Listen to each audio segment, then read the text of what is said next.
Came through drippin', came through drippin', came through drippin', diamonds on my wrist, they drippin', ice. Came through drippin', came through drippin', came through drippin', diamonds on my wrist, they drippin', ice. Came through drippin', came through drippin', came through drippin', diamonds on my wrist, they drippin', ice. Came through drippin', came through drippin', came through drippin', diamonds on my wrist, they drippin', ice. Give me a little something to remember. Tryna make love in the sprinter. Quit you dropping like Kimber. Looking like a right swipe on Tinder. Shit on these hoes. Let up my wrist on these hoes. Now I look down on these. Hey. Crew like I'm on stilts on these hoes. Get baby daddy right now. And the maid got cake by the pound. Go down, eat it up, don't drown. Making cheese in a bow, high sound. I got that gushy, yeah that's a fact, but I never been pussy. I been that pajamas with footies, on MVP, and I'm still a rookie like whoop. I gotta work on my anger, might kill a with my fingers. I gotta stay out of Gucci, I'm finna run out of hangers. Is she a stripper, a rapper, a singer? I'm busting blacks in a belly, Matega. Right through your hood like I'm the mayor. You not my them you and that. Came through drippin', came through drippin', came through drippin', diamonds on my wrist, they drippin', ice. Came through drippin', Check 1 2. Hey 1 2 came through drippin', 3. Hey 1 2. she with that ain't trickin', put on a Check, knee, hey. make a lick, protect on my wrist and it glistening, 1 got mad, I dissed 2. her. Shawty, you ain't nothing to a wrist, 1 Pie put a 2. check Hey on the pie, put a check 1 on the put your whole set in your click. Got a 2. gang full of Yep. duds. Hey. Diamonds on me, Yep. what's the price? I'm not getting involved with the hype. I'm too rich to get into a fight. 50 racks got my jean fitting tight. Check. Hey. Person them boy come and 1. wipe you. We had to dispose of the diaper. Yeah, we trap every week, every night. Where my movie too smooth, no indictment. Check. Yeah, figures all lightning. Check. 50s every 90 in his biting. When I got a meal, I got a Check. For the Check. cash, I'ma turn them like a mile. Gas keep dripping, dropping. My wrist solid, Check. good, watch it. Check. Bitch, jump on my can pop it. Check. Get a little bit of deposit. Came through drippin', came through drippin', came through drippin'. Check. On my wrist, they Check. She with that ain't trickin'. Put on a knee, make a Check. lick. Check. On my wrist and it glistening. Got mad, I dissed her. Take off. Gang through drip. I ain't never slipping, I'm a pimp. Looking with a Dot. with a feeling. Dot. Hey. 1 2. Yep. Hey 1 Fucking with the bag. Tryna get my niggas all a million. Stack it to the ceiling. Shooting the civilians. I'm the one dealing. I can make a killing. Bass. Can you smell it when I back seal it? Flat, throw it up, don't care about your feelings. Ooh, what they did, what you wearing, I be drip. Got rip cans, hit a Ken Griffin. Got this, so I guess she ate jiffy. She leave with me, I'ma fly back to the city. Show. Go get the bag on the day off. Racks. Go get the rings out the playoffs. Tossing the beaters some bake off. Look on a dish, she get laid off. Big boy twos, Mako. Big boy made it down with the Draco. Walking with the G, that queso. That's Huncho, the Rodeo. Private jet, we don't do layover. One call, I'm having your bay over. Check. With the makeover. Got her addicted to payola. came through drippin', came through drippin', came through drippin'. Diamonds on my wrist, they drippin', ice. Came through drippin', came through drippin', came through drippin'. Diamonds on my wrist, they drippin', ice. Came through drippin', came through drippin', came through drippin'. Diamonds on my wrist, they trippin'. Came through drippin', came through drippin', came through drippin'. Diamonds on my wrist, they trippin'. Good morning, students, faculty, and distinguished guests. Please put your hands together and welcome to the stage, Counselor Latanya Tate.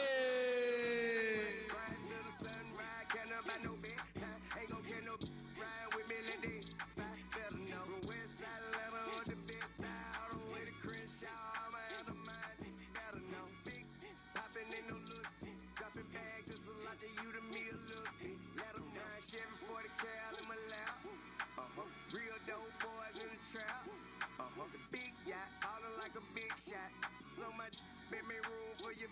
Gotta let them know. I don't turn wrestle, I don't lip box. Solitaires, all I do is big rocks. I came from Dilly Rock, all the way to hit shot. On the throne, then when I'm on she can kick rock, let her know. My foot up on the gas. I'm blowing money fast, let her know. I'm on these haters' ass. I know these man, better let them know. Big dog, how we get it bread. I ain't never scared. Big flex on the head, what I'm standing on. Business, big chick, we done did that. Pushing weird back, better give me respect and some more. Atlanta know for I would book a show for a grand or so. I was selling grand right on camera till them hammers go. Lane speaking to me what you need a camera for. From center here to hidden, from centerfold, better know.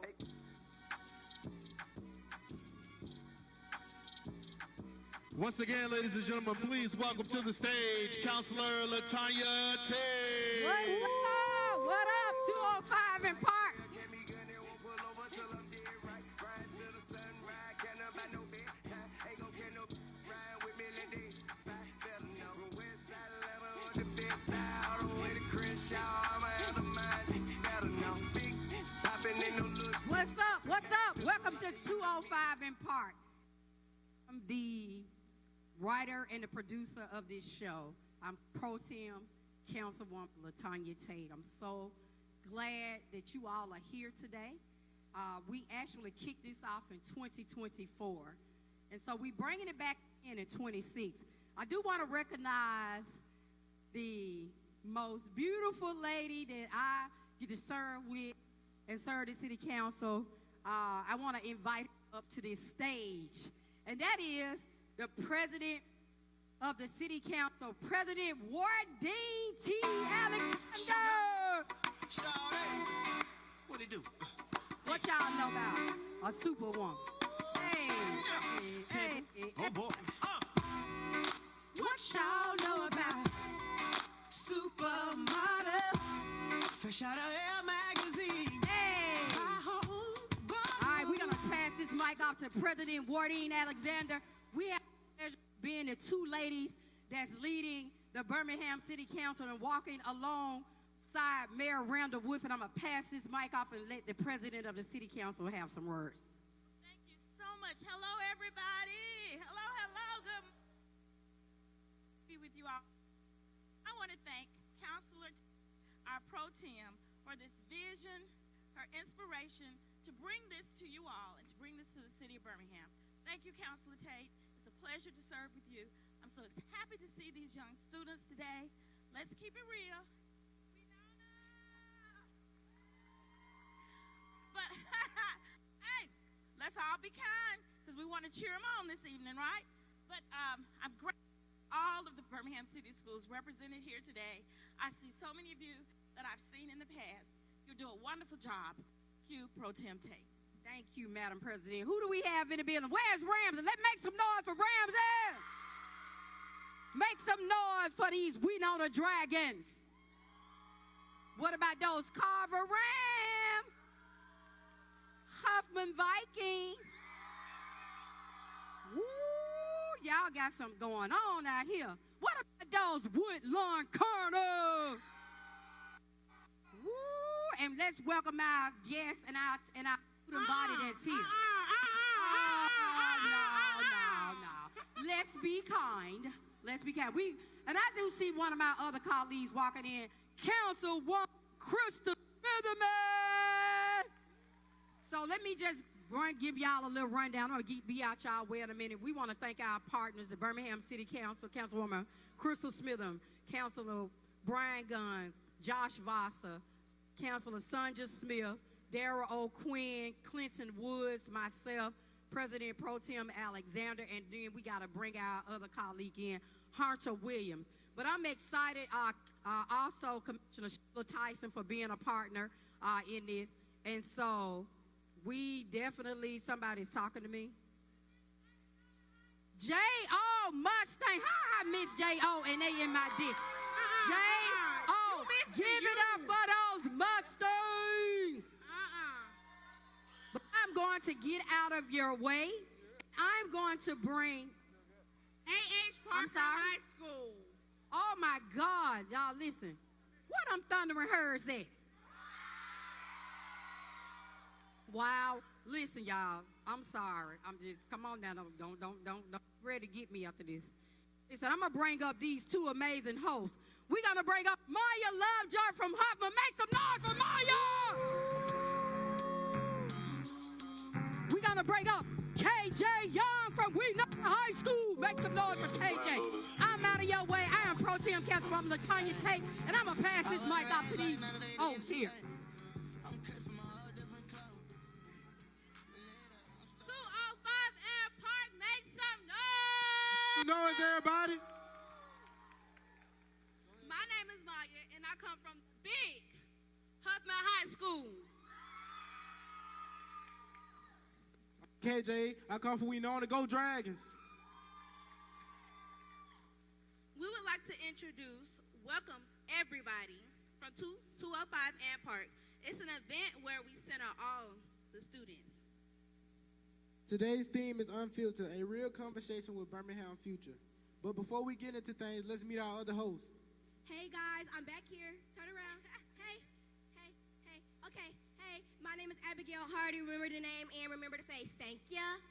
Remember her face. Hi, my name is Griselda, or y'all can say it's Gigi. I attend P.D. Jackson Olean High School. Go Mustangs! All right, it's your girl, Jaquari Akers from the real Scarborough High School. Hey y'all, it's Kaya. They call me Madam Prance from A.H. Parker High School. What's up, y'all? It's your boy Deshaun Burton from Woodlawn High School. Go Colonels! As you can see, we have the crew from all over Birmingham with you today. That's right, Maya. Both the youth and some adults are in the building helping with things. And first, for our DJ B. Brian. DJ B. Brian will be keeping us moving through this whole program. But let's introduce the show. The first panel, Mayor Randall Woodfin, District Attorney DeAndre Ragland, Uche Bing, Dina Dickerson, and Sheriff Mark Petway.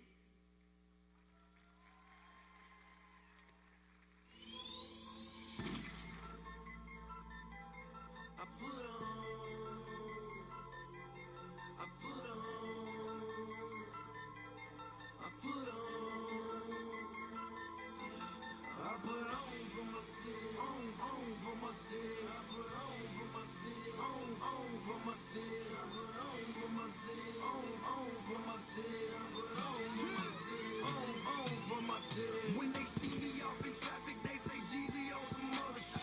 Send them running straight back to the dealership.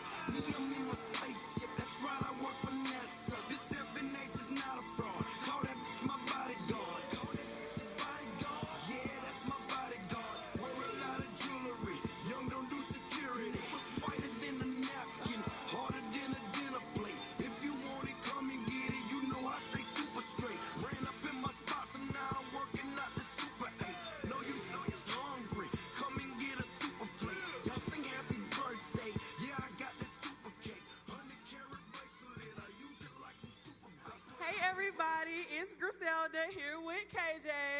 What's up, y'all? And we have our Hear Us First Prevention Over Punishment panel. To get us started, could each of you all introduce yourself and the work that you do? What's up, kids? Give yourself a hand for being out there, first and foremost. Let's make it about you, because it's not about us up here. I'm Dr. Dina Dickerson, and I work with the Offender Alumni Association, which is an organization comprised of formerly incarcerated individuals that are out here to be a part of the solution within our community since we were once a part of the problem. I love the kids. I was once one of you guys misunderstood, overlooked, and definitely unheard. So I'm here to help elevate your voices and be a listening ear to you all, because you all are the most important people here to me. So that's what I have. I like that. Hey everybody, how y'all doing? Ooh, I didn't like that. Let's try again. Hey everybody, how y'all doing? Good. Okay, it sounds like family in here. Well, hey everyone, I'm Uche. I serve as Director of Community Safety Initiatives. My job is preventing and intervening on gun violence in Birmingham. I serve with the city of Birmingham under, I think he just walked in, Mayor Randall Woodfin. Y'all know that guy? Okay, cool. So I get to work with him every day, but glad to be here. Good morning, everyone. My name is Deandra Ragland. I work at the Jefferson County District Attorney's Office under District Attorney Danny Carr. I'm one of the prosecutors there. Good morning, everyone. I'm Sheriff Mark Petway, and your safety is my top priority. That's why I'm here today. We're here to make sure that you are safe wherever you are, if you're at school, home, or at work. We want to make sure that you're safe. So that's why we're here today. Thank you. All right. Looks like the mayor is here. Everybody give it up for Mayor Wolfen.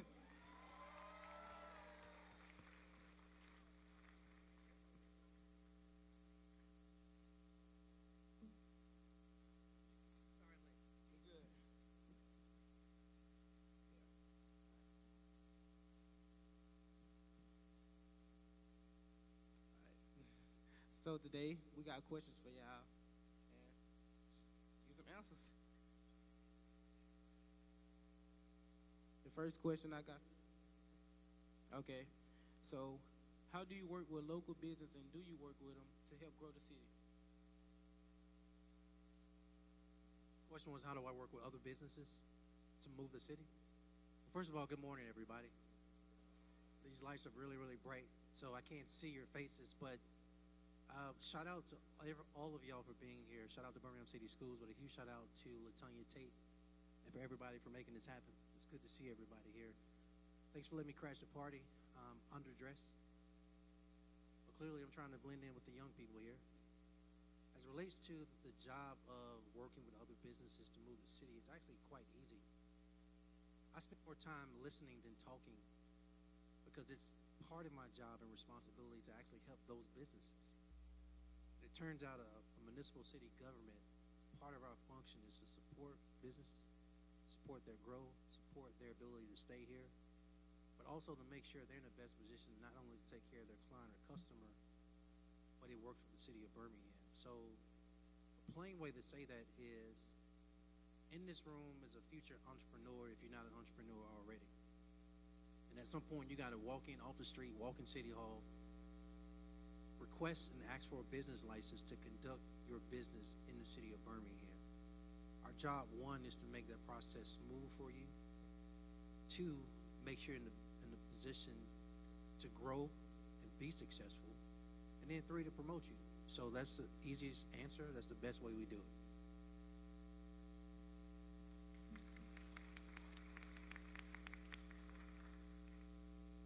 Sheriff Petway, when we talk about prevention over punishment, how do we change the relationship between law enforcement and students so it feels like a partnership rather than just a patrol? I believe in prevention, and that's what we do. That's what we seek to do every day.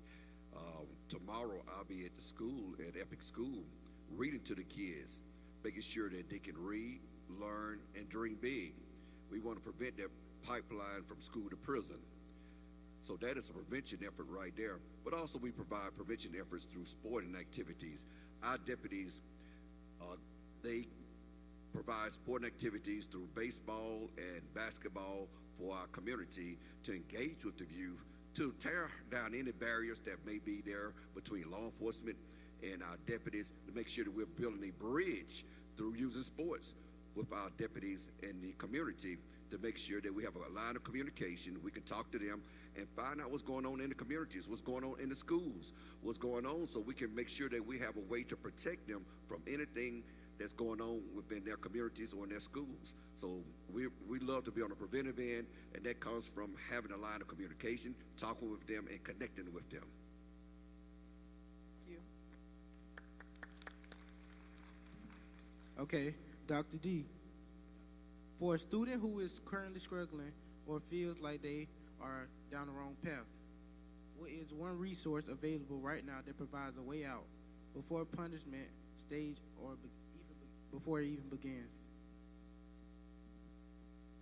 So I would say seek out a mentor program, someone that, especially an adult or someone that you can actually trust and be vulnerable with, because a lot of times you guys are carrying things that you feel like we may not understand or don't want to hear.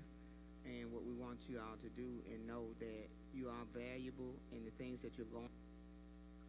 Age. We've gone through some things as well, and there are some adults out here that will listen.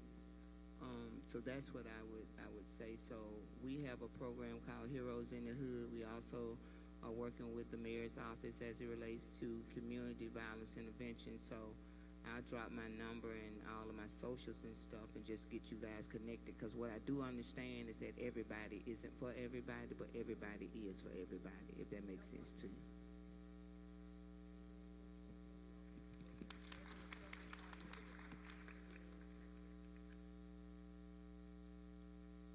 Ms. Ragland, many of us see things in our neighborhoods that don't always make it into the news. From your perspective, what is the biggest unfiltered truth about why our peers are ending up in the legal system instead of in the classrooms? That's a really good question. A lot of times, I know being a prosecutor, a lot of people think we're against everything, but one thing we're for is justice. And that kind of balances the scale from the victim's perspective and also the offender's perspective.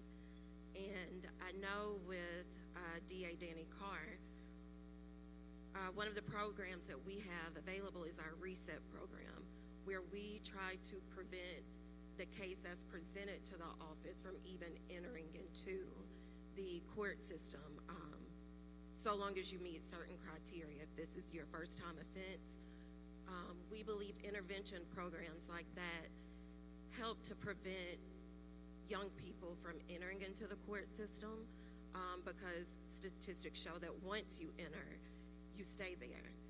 It is our goal to find a just outcome that prevents you from staying in the system by preventing you from entering into the system.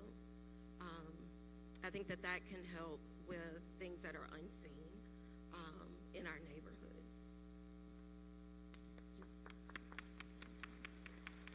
Ms. Bean? Okay. If you were to rewrite the story of Birmingham youth in a Pacific policy or community shift, you believe, hold on. Do you believe that the biggest impact, I'm sorry. Y'all gave me the hardest question. I'm gonna reread it. If we want to rewrite the story of Birmingham's youth, what is one specific policy or community shift you believe will have to be the biggest impact on our generation or the next 5 years? It's a great, hard question, and y'all got the drone flying above. I got these elder ears. I think that if I had to rewrite the history of Birmingham's youth, I would make it so the next generation knew how to pass the baton properly. I think that as a people, culturally, because we were oppressed for so long, when some of our elders got into power, they just got there. So when it was like, okay, are we gonna go to the next generation? They're like, well, I just got here. Why I gotta pass the baton? And so we've kind of continued that. And I think it's left a lot of our young people feeling like they don't know what path they can go down, feeling unsupported in their dreams. And so if I could rewrite it, I would really make sure that we, as adults, created pathways for young people. And I think you do that by listening more than talking. As adults, we begin to talk more than listen. And so that's what I would rewrite, is listening to y'all, creating real pathways, and setting y'all up to take the reins, because at some point we're gonna be too old to do it.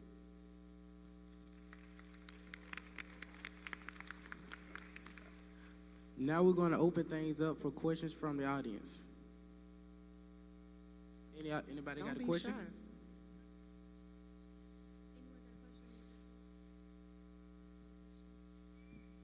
Don't be shy, y'all. Speak up. I guess my question would be, I guess it would be for everybody on the stage. No, well, y'all on the stage. But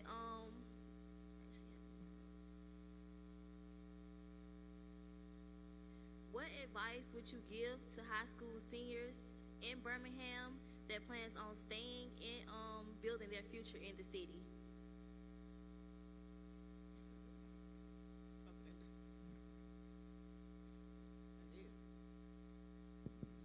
So that's a really, really cool question. I would tell any senior, first of all, congratulations on graduating in a few months. And I will see y'all. Yeah, shout out to the class of 2026. I'm planning to be on stage to greet all of y'all, so I'm proud of you. Look, it's easy. I would say figure out what you want to do before you actually walk across the stage. So you got options. You can go to college, but you don't have to. Another option is you can literally go to a trade or tech school. You don't have to do that. You can go into the military. That's a great option as well. You don't have to go into the military. You can literally become an entrepreneur right out of high school. Either way it goes, choose one of those options, because sitting at home is not an option. Sitting on the couch is not an option. Doing nothing is not an option, seniors. So pursue what you're passionate about. There'll be a lot of noise from other adults about what you should be doing, but the best course of action for a senior is to do what's best for you with one of those options. Because if you choose the option that you're passionate about or you like, you'll be very successful in it. And we only have one expectation. When you get that degree, come back home, because we need you. Like, you're the next generation of leaders in Birmingham, so we need you to come back home. So that's what I would tell you. So I'll admit, I did not want to stay in Birmingham when I was about to graduate. I'm about to go ahead and tell my age, I guess. So I graduated 19 years ago from high school. Hold on, y'all. Not too much. Calm down. Calm down. Okay. I'm just playing. So I was the class of 2007. And it was in my brain. I just knew that we got some 07s in here, 2007. Okay, then. Okay. What up, class? Okay. But I knew that I was going to leave. I was like, I'm leaving Birmingham. There's nothing to do. Like, I had all of these negative things that I thought about my city. And I think hindsight is 2020. I went off to college just down the road to the University of Alabama, Roll Tide. Whoa, not too okay. We struggling, it's okay. But when I did, and I moved out of the state for a little bit, but when I came home, when you travel and you see other things, because you just assume that where you are at home is so terrible, but when you come back, you have a real realization. So either you want to be a part of the success and the solution of your city, or the other option is be a problem. So for me, I was like, well, I love Birmingham. So like right now in my heart, I love this city. I love it with all of my heart. And I see so much potential, like every single person in this city. I have people come here and talk about how amazing our city is. So please do not be fooled. The hospitality, the love, the food, the family feeling, I think that you should come back to your city and add value to a place that has so much, not just potential, but also we've progressed so far. So I love my city, and y'all should love it too. Well, I'm going to echo what the mayor said. Congratulations on your upcoming graduation, right? So that's an honor to be able to, and a milestone that you guys would accomplish. But what I will do first is apologize for all of the adults that has not given you what's needed to really walk properly into adulthood, right? Everybody wants you guys to be grown right now, and you finna graduate and get out the house and do all these things, and there's a lot of overwhelming anxiety that's there. Because I deal with a lot of young people, and they're able to say those things to me. So I apologize for many of us that have failed you, okay? But what I will say is definitely take your time, right? Find the adults that's willing to pour into you those things that you really need in order for you to move forward in your adulting life successfully without many of the challenges, the barriers, the hindrances, and the mistakes that we have made. And a lot of times we're speaking to you from, I'm 56 years old. So I'm trying to give you everything that I've learned in 56 years, and that's unfair. So how many of us know exactly what it is that we want to do? And it's okay not to know. And I think we pressure you all because we want so much for you, but that may not be, to Mayor's point, what it is that you want. And you need to be able to be free enough to say those things that right now just can't figure it out, right? And many of the kids want to get them some money because we always harp on you all about how much it costs us to buy your clothes, to feed you, to pay all the bills in the house, and then you're ungrateful. Because when we came up, we didn't have TVs in every room and telephones that we can chime with our friends all day with. We do those things like it's your fault, because it's not. And so what I would say is be honest with yourself first. Give yourself an opportunity to find self, and what do I really want to do? And the world is so big, as Uche is saying. I heard a young lady today say she wants to be a hair technician of the sort, right? So I said, well, what level do you want to be on? Because everybody wants hair. When I came up, everybody wanted sports. When my son came up, everybody wanted music. Like that's the only three things to do, and it's not. And so what I would implore you to do before you get out of school is start researching in areas that have a broader range of growing in a career, right? And not be afraid to step out, even if you fail, because you will fail until you succeed. So that's what I would say. I'm sorry. That's all the time that we have for our Here First panel. Let's give it up for our panelists. Be right here with you. All right. And now we'll turn it over to our DJ B. Brian while we give it up for our next panel. Healing the 205, breaking silence and building solutions. I put on for my city, on for my city. I put on for my city, on for my city. I put on for my city, on for my city. I put on for my city, on for my city. When they see me off in traffic, they say Jeezy on some other shit. Send them running straight back to the dealership. Me, I'm in my spaceship. That's right, I work for NASA. This FNH is not a fraud. Call that my bodyguard. Call that your bodyguard. Yeah, that's my bodyguard. Wear a lot of jewelry. Young don't do security. What's whiter than a napkin? Harder than a dinner plate. If you want it, come and get it. You know I stay super straight. Ran up in my spots and now I'm working out the Super 8. Know you're hungry. Come and get a super plate. Y'all sing happy birthday. Yeah, I got that super cake. 100-carat bracelet. I use it like some super bait. I put on for my city. On for my city. I put on for my city. On for my city. Put on east side. Put on south side. Put on west side. Put on. Hey y'all, welcome back to 205 in Park. We're moving into our next panel, Healing the 205, Breaking Silence, Building Solutions, and it's time to talk mental health. Mental health is something we've all been touched by. In Alabama, suicide remains one of the leading causes of death for young people between the ages of 10 and 24.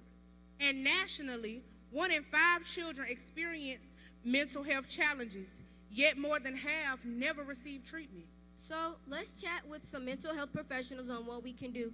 If each panelist could introduce yourself and let us know what you do. Let's welcome our mental health panelists.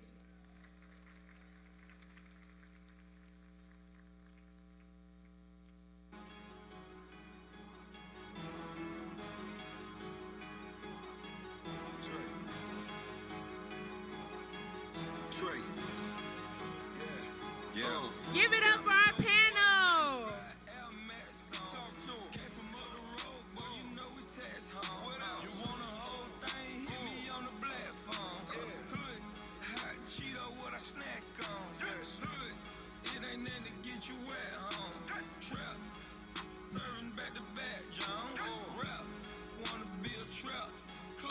Standing in the kitchen with my wife, beat her on. Telling dope about the pie straight, drop us all down. Can you guys introduce yourself and tell us a little bit about what you do? What's up, everyone? My name is Dr. David Hicks. I'm the Jefferson County Health Officer, so I oversee what our health department does. We have a team of 400-something folks working hard for you all. So I work for the local government. We're here to support everyone. And when I think about public health, it's not just about the physical body, it's also about your mental. So this is a great time to share with you all. All right, my name is Herbert Wilkerson. I'm a licensed professional counselor here in Alabama. I do private practice work with a group called Restorative Counseling Services.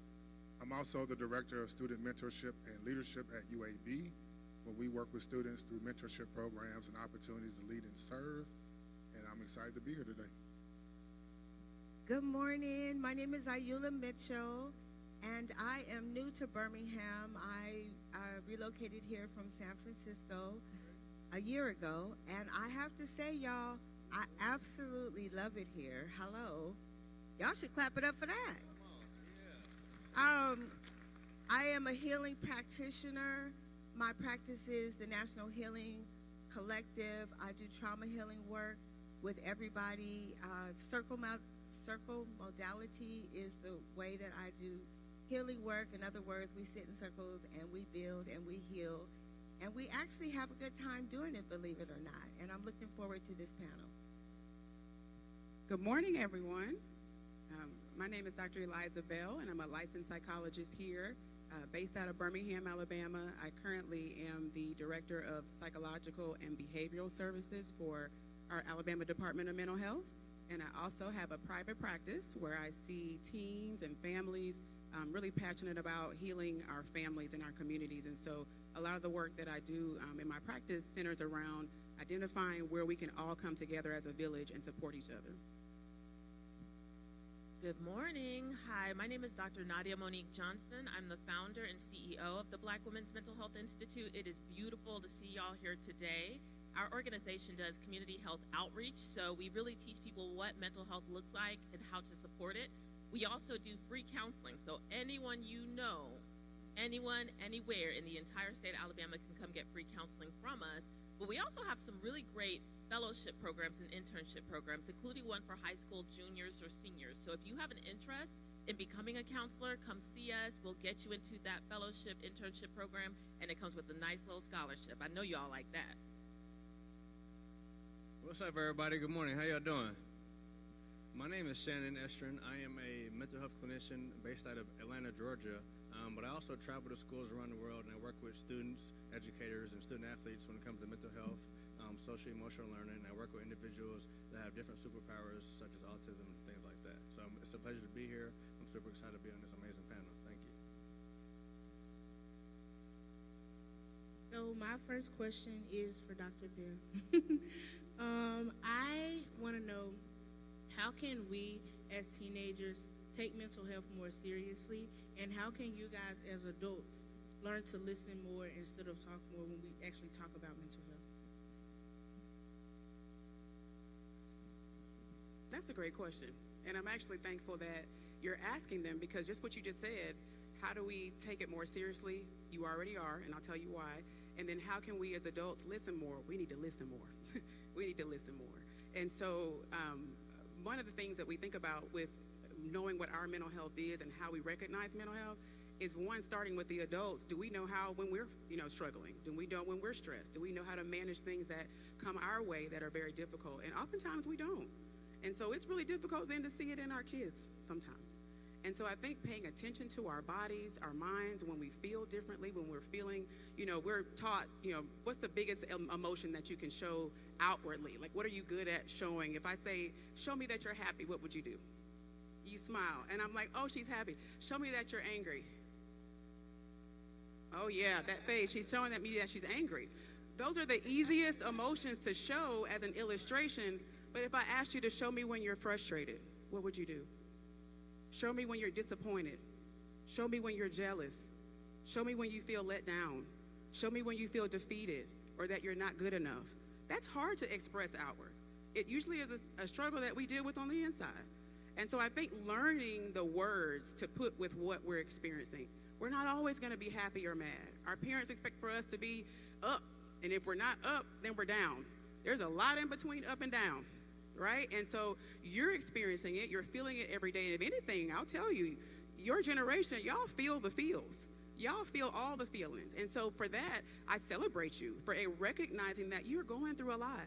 And we don't want to ignore that. So I encourage parents to, one, tap into their own emotions.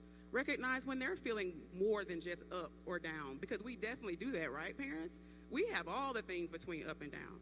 And so the same way we can't let it go, and the same way that we can't move forward without either addressing it or paying attention to what we're doing, again, our bodies, our experiences, our minds, our emotions, and we'll talk a little bit more about how to actually see that in some symptoms, but the more we pay attention to ourselves, the more we can see that in our kids.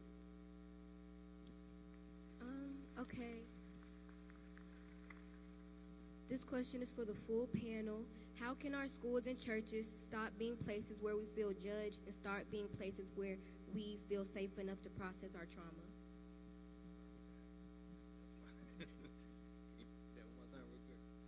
How can our schools and churches stop being places where we feel judged and start being places where we feel safe enough to process our trauma? I'm going to answer that by, first off, when you step out of any vehicle and you walk into a building, leave your personal issues in the car, and if you carry that weight and that energy with you, then you have to be able to be free and shed it and make everyone feel safe. So in order to make everyone feel safe is you have to make your students and adults feel seen and heard. You have to walk in the building and build a rapport with the student or with the child. You can't come in on a higher authority or use your title to an extent. You have to, make them feel understand and make them feel safe and seen and secure. We all used to be students here, and we all have that favorite teacher, that favorite educator. But sometimes, there's students out here that come to schools and it is their safe space, or they try to come find their safe space and they can't find it because the teachers don't have that rapport with them. So you have to start there first, build that rapport with the child, and then you can go from there.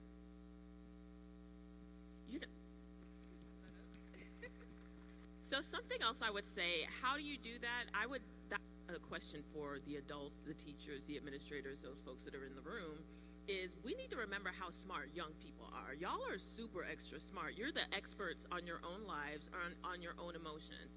And I think a way for you to not be judged is for those in leadership to remember that. And I also think about the movement that comes from allowing young people to be themselves. When we think about like the Black Lives Matters movement, that was young people who were able to voice their frustrations, right? When you think about the Children's Crusade that was right here in Birmingham, Alabama, those were young people who were involved in that kind of work.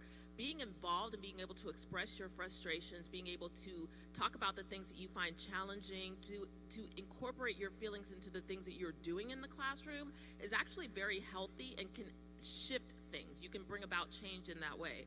So I think the question that you're asking is really an invitation for those in leadership, your teachers, your principals, your whatnot, to learn those things for themselves. They have to learn how to acknowledge, celebrate, and make space for the intelligence of young people, for the emotions of young people, for the authenticity of young people, so you don't have to fake the funk when you go into the classroom. You can fully be yourself. Those are the things that are going to make it a safe space where you will feel comfortable. If you come to me talking about something and I give you a look like, what you doing? What you mean? What you say? Why she say that? Are you ever going to come talk to me again? Right. But if you come and say, man, Dr. So-and-so, let me tell you what happened the other day in my house. And I'm like, oh, okay, cool. How'd that make you feel? All right, what you going to do about it? Is there somebody you could talk to about that? And then the next time something happens, you're going to be more likely to come and tell me that again, right? Because you're going to feel safe, seen, and supported. Adults need to remember that that's what young people need, to feel safe, seen, and supported. That means whatever they come into the classroom with and they share with you, you hold that in a safe space and you honor them.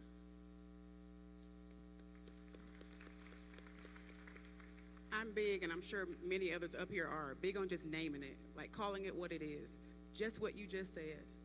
Church is a place where I feel judged at times and unable to be myself and learn and open up or feel safe. They need to hear that. I think that sometimes we go into settings assuming that it's meeting a certain need for people. Of course, you automatically assume that church is a place where you're going to go to feel good. You're going to learn of the goodness. You're going to learn about the ways that you can be redeemed and how you're going to succeed and you're going to prosper, because that's what we were created to do as humans. We were created for that. As people, it was in your DNA. It's in all of ours to be the best. However, on the route there's a lot of stuff that's not so cute. That's not so pretty. That's not so ugly. In fact, the Bible is full of people who went through some mess. I'm talking about mess, and had to then find their way and redeem themselves through those moments. And yet we then look at a place, a house, or a building or leaders, and think, I can't come like that. I have to come already put together. I have to come already dressed up with my Sunday hat and my Sunday best. So if I don't feel like I'm at that place, I just won't go. When really, if spirituality is important to whoever's asking that question or needing of that, then that's exactly when you should go, when you're at your lowest, when you need the most, when you can just lay it out there, the ugly, the good, the bad, the questioning, the confusion, and be met with, like Dr. Nadia said, with support. Not turned away, not said, oh, this is not a place for that. This is not a time for that. This is the time for it. That's how we learn through that journey, how we then find ourselves out of that and then find safety. So I would imagine, one, calling it out. You all, again, are great at owning the things that you're experiencing, but call it out. And once we put it out there, people need to respond. Once you hear that, it don't feel so good. Can you repeat the question, please? How can our schools and churches stop being places where we feel judged and start being places where we feel safe enough to process our trauma? Thank you. I want to share my approach to that. What I have learned by raising my own kids, I'm a mother of 5 adult kids, and working with young people is, as adults, we need to be transparent but not overshare. We need to remember, and I say this to adults all the time, if when you were in high school or you were a young adult, you had your shit all together, good for you. If you weren't with the shenanigans, cutting class, getting high, having sex, good for you. But if you were, remember that when you're talking to young people, when you're building with young people. It's important that we not act like we have it all together. I definitely don't have it all together. And so that's important. It's important to build a relationship with young people before you have any expectations of them, really. And trust is a big factor. And when I used to do a lot of legal work, and I would tell the attorneys that I work with, we want the client to tell us their whole story, the worst things that have happened to them, and you don't even want to tell them your first name. It's something wrong with that. So I just want to encourage those in those roles in churches and in schools to be transparent without oversharing, to build relationships, and to be honest about your own shenanigans when you are giving young people the side eye. Okay, so unfortunately we are out of time, but we will open the floor for questions. Here, got a question. Okay, so when it comes to mental health, what would you tell a senior that's not feeling motivated to do better, to go on to their next level, especially when their peers or the adults around them, they see it, but they don't see it themselves? What would you tell that person? So to a person who isn't feeling motivated to move on to the next step, I think it's first to identify what's the barrier. Like, what is the thing that you're most concerned about when it comes to going to the next step? Sometimes we got to dig a little bit to figure out what that is. Also, when it comes to motivation, I have a theory about motivation. I think we put too much value in it. Motivation itself is like a feeling or emotion. It can come and go. And so there are a lot of things in life we do simply because we know we need to do it. And motivation may be there and it may not. And there are times in life where you've already had to kind of do things without motivation being a driving force. But I think figuring out what that thing is, and also looking at what's my end goal, and then when you have other people around you and everybody's in this next step of senior and next phase of life, and people know exactly what they want to do, you don't have to have all the things together right now. I think also too, giving yourself some grace to not have it all together, and understanding that, okay, if college is a thing for me, then I want to go to college, then I don't have to know what I want to do after college when I get here. Or if it's, everybody else is going this direction, but I'm interested in a trade or the military or whatever, then you do whatever is best for you. And then ask people. If you have people that you consider mentors and people that you feel like you can lean on, talk to them, and get some insight that can help you make informed decisions about the next step. Because that feeling of not feeling motivated or what have you may just not go away like that. But getting that extra information, not trying to avoid comparing yourself to other people and where they are right now, can all be ingredients to help you move on to the next step. I want to add something real quick, and it may be part of a question someone has, is what can I do on my own, right? Because sometimes when we say, you got to talk to somebody, you may not feel comfortable and you want to take that first initial step. One of the things that you can all do, if you have a smartphone, right now, and it's free, alabama.crediblemindcom. So we work with our state partners, and it's a free resource for self-help. It doesn't replace getting with our counselors, therapists, but if you want to do it on your own comfort of your own home, on your own smartphone, there's resources on self-help. It could be bullying. How do I interact with someone? The situations I'm dealing with. So alabama.crediblemindcom is a free resource. It's free for everybody in Alabama right now, and it's live. Hi, my name is Camille Maiden, and I have a question. What kind of parenting style are you using for your kids if you are a parent, and how do you think you are impacting their mental health?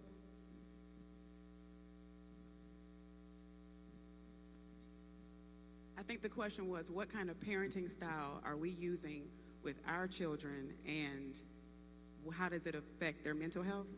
Yes. Okay, thank you for the question. I was thinking even before I came about how the rule book, we don't have one, right? We don't have a guidebook. So when you get ready to have a baby, they have all these classes, and you can learn how to keep your baby alive in the first few days, in the first year, give them the food they need, do all the things. And then it just stops. And then they're like, figure it out. I wish we had a rule book. Years ago, several colleagues of mine, we talked about this idea of be who I needed. And so my parenting style, I would imagine, is the identifying some of the things that, I as a child would want from a parent, taking from the lessons that my parents taught me and that they established in me, and using those as a guide frame or a foundation, and then realizing that learning my children, knowing each one of them individually and uniquely is very important to me and my husband. And so wanting to honor who they are, celebrate who they are in all of their uniqueness, that's how I think moving along with parenting is just seeing them. I think trying to see my children for, again, each of them and who they are, and then also being some of the things that I would want as a child from a parent. As I said, I have five kids, and my two boys are night and day. And so as a parent, I learned early on that parenting is not a one-size-fits-all. It's not y'all get with my program. It's me figure you out and then develop a program that's going to work for both of us. And it's a heavy lift, but it's well worth it. And I think that, as I said earlier, I was very intentional on creating an environment that the kids could say what they needed to say. I realized if my kids didn't have a voice in my home, why would they feel like they had a voice in the world? So they can say what they need to say. Obviously, they have to say it in a way that is not reckless, but that open dialogue has led to, now they tell me stuff I don't even want to know. Yeah, I would say as a father to daughters, I had to really take into account the way I was raised around two brothers is not going to be the way I can communicate to my daughters. And so I'm very much a listener. I ask questions. I have to be creative when it comes to getting them to talk. They'll talk to me about anything, but with my oldest, it might be she's had a bad day. We'll just send texts back and forth to each other because she don't want to verbalize it. Whereas the youngest might be a little bit different, and she thinks everything wants to play all the time. But then in the midst of that, she's going to share some information. So I have to, like the doctor said, it's not a rule book. I have to be versatile in regards to meeting their needs. But I think at any point is really trying to see them, give them a space to be heard. And because there's going to be days when I need them to talk and I want them to feel comfortable to talk. So I never want to be dismissive or anything like that. And if I mess up, I'm telling them I'm sorry. My bad. Things I never heard as a child. And so I think that's important too. Thank you guys so much. That concludes our time for this panel. Give it up for our panelists.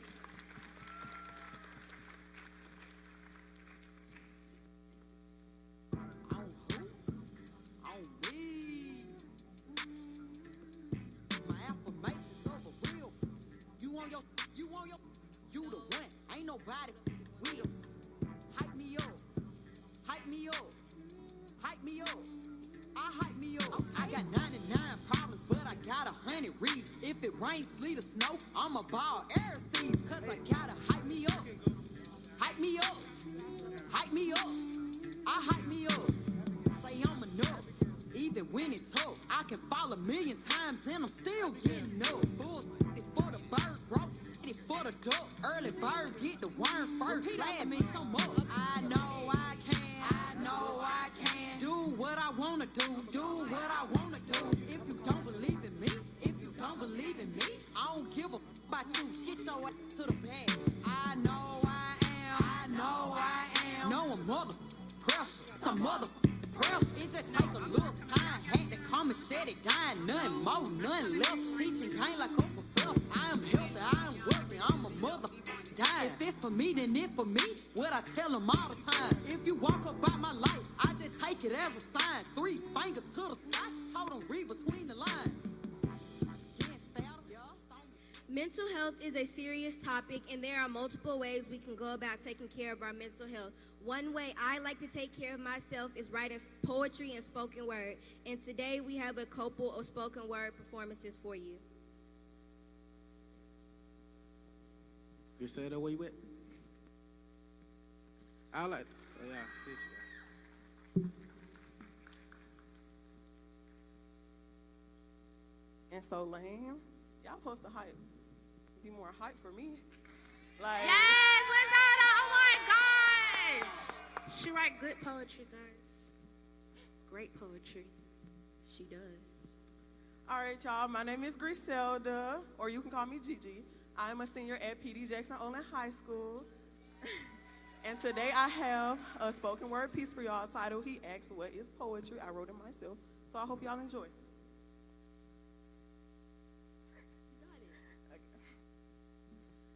He asked, what is poetry? And even though I get asked this question 1,000 times, there isn't one word that comes to mind. So I tell him, I just spit. I just kind of breathe through my nose, and out of my mouth comes life. I tell him, releasing rhythm just kind of became my release, and sharing stories just started singing to me. So now I pick up my pen and I write. I tell my life in 4 stanzas so I can sleep at night, because my silence isn't silent until my hands are no longer, and even then I'll find a way to overcome all of my loners. He asks, what is poetry? And even though I get asked this question 1,000 times, there isn't quite one word that comes to mind, so I tell him, I just spit. When my heart is drugged into a world of gray skies and rainy clouds, my voice blooms like a new dawn, echoing cracks through broken dreams. Whispering truth in a world that's deaf to pain, my words fall like gentle rain. Silent screams wrapped in verses and rhythm, a refuge where scars turn into art and hope rises from ashes of despair. Poetry is the language of my soul, the song that recycles the rotten mold. So when he asks what is poetry, I told him it's my liberty. I told him as I write, I find my peace, a sanctuary where pain can cease. Each line, a step towards healing grounds, a dance of words that set me free, the voice of all things that's buried in me. Poetry is the fire inside, the truth that I can no longer hide, a mirror holding up my scars and a light shining through my broken heart. When he asked what is poetry, I told him it's my breath, my kiss, the heartbeat beating in my chest, the way I rise when I feel oppressed. And in these words, I find my way to face the night and greet the day. You see, poetry is the song I sing, the wings that lift my spirit's wings. So when he asks, what is poetry? I figured, you know what? Let me just write this poem. Thank you. Oh my gosh, that was so beautiful. Thank you, thank you, thank you. Next up, we have another great, great, great poet, Abigail Hardy. Hey y'all, my name is Abigail. I'm a freshman at the Ramsey IB High School. I love you too. And this is an original poem about mental health. Click, scroll, double tap, delete the draft because it sounds like a trap. We are the generation of the high-speed connection with the low battery souls trying to fill up the likes and cover up the holes. They tell us these are the best years, the peak, the prime, but I'm just over here trying to negotiate with time. I am a 3.8 GPA student with a 0.0 grip on my sanity. I am a masterpiece of I'm fine and don't worry about me, but my brain is a browser with 60 tabs open and 40 of them are frozen and the other 20 are just hoping that the teacher doesn't call my name, hoping that the mirror stops playing this game with me, hoping the weight in my chest is just growing pains and not a storm cloud that forgot how to rain. We carry backpacks full of stones that we didn't pick up, standardized tests, the ACT, and what's your 5-year plan before I can even figure out who I am. At 8 a.m. in a fluorescent hallway, we are pressured to be influencers, grinders, and icons, but I'm just a kid wondering why the silence is so loud when I turn my phone off. They say it's just a phase, like the moon doesn't go through phases and still pull the entire ocean, like our emotions aren't tidal waves just because they're teenaged. My mental health isn't a vibe or aesthetic, it's a glitch, a ghost, it's a crushing nothing. But look at me, I'm still breathing, and yes, the Wi-Fi is down, but the heart is still beating, and maybe, just maybe, the masterpiece isn't the perfect IG story. Maybe the masterpiece is the kid who decided to stay, the kid who decided to speak up, the one that decided that being broken is just another way to get in. Click, like, double tap, scroll. Oh my gosh.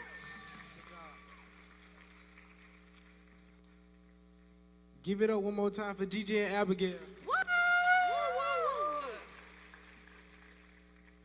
Next, we'll turn it back over to DJ B. Brian as we prepare for our next panel.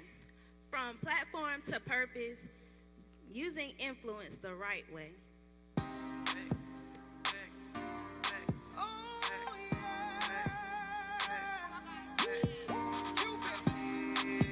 Y'all come and dance. Let's go. If you know. Back it up. Then turn to the back. Your body,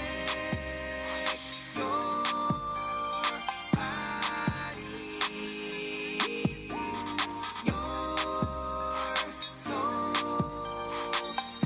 sexy.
club, the rim is off the chain.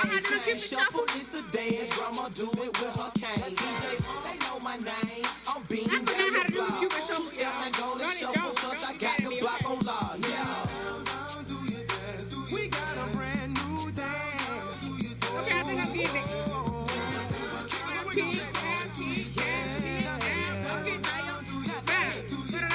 They say I'm a rapper, and I say no. They say what you doing, trying to do somebody go. I just let the music come from my soul, so all of my people can stay on the floor. They got a brand new dance, you gotta move your muscle. Brand new dance, it's called a Cupid Shuffle. It don't matter if you're young or you're old. Here we go, we gon' show you how it goes. To the right, to the right, to the right, to the right, to the left, to the left, to the left, to the left. Kick, kick, kick, baby, kick. Now walk it by yourself. Now walk it by yourself. That's supposed to be old.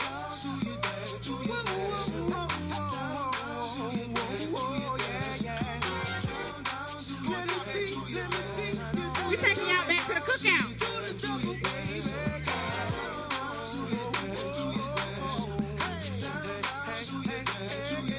To the right, to the right, to the right, to the right, to the left, to the left, to the left, to the left. Kick, kick, kick, kick, kick. Now walk it by yourself. Now walk it by yourself. Get down, do your move.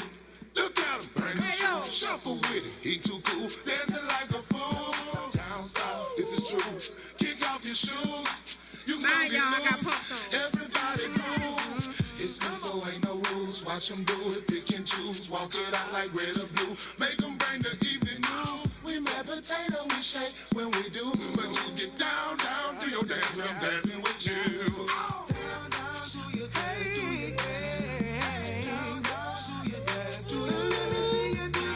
I love the unity.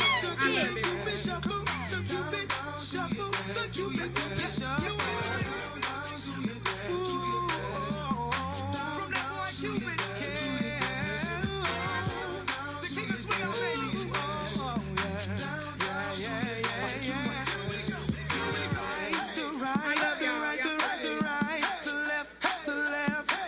Now kid, now kid, now come on, baby kid. Walk it by yourself. Walk it by yourself. The party's off your chain, and Unc gon' keep it jumping. And Cupid got the shuffle that the DJ said it thumping. Girls get excited, I see they off the yam. Two stepping on the floor, they screaming.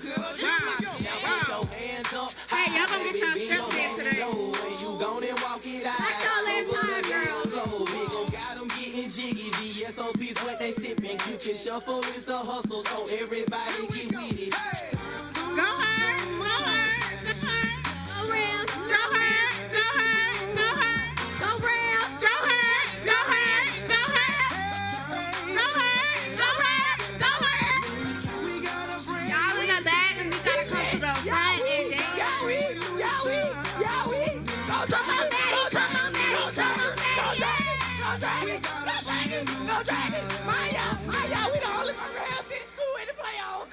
Big round. Hold on. Not the little one. Who's throwing shots? Where are the shots coming from? Big round. Who's throwing shots?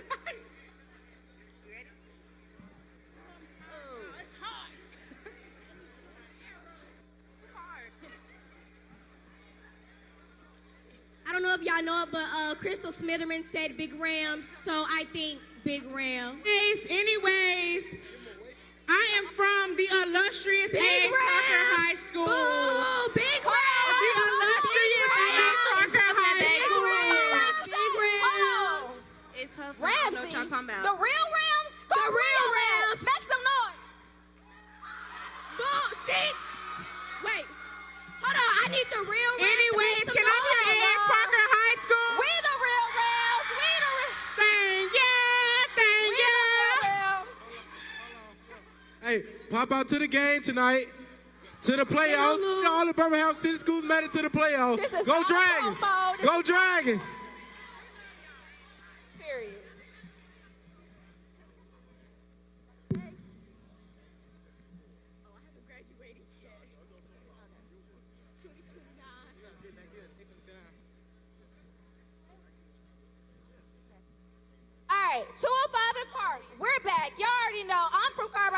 Jaquari Acres, where the real rhymes resolve. Hey, can y'all make some noise, Carver High School? And I'm from Woodlawn High School. My name is Deshaun Burn. Make some noise, Cardinals. In this panel, we're talking about social media, influence, clout, and how social media can be used to create change. Can each of our panelists introduce themselves?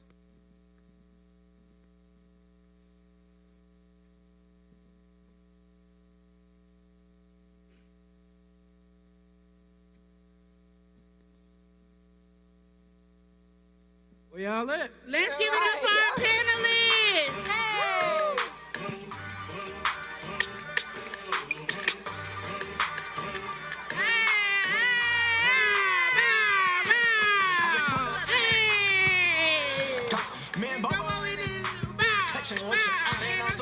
Hey, I like her. And they look stylish, y'all. This they catch it up and hop out, walk it down. Then I swear like they top.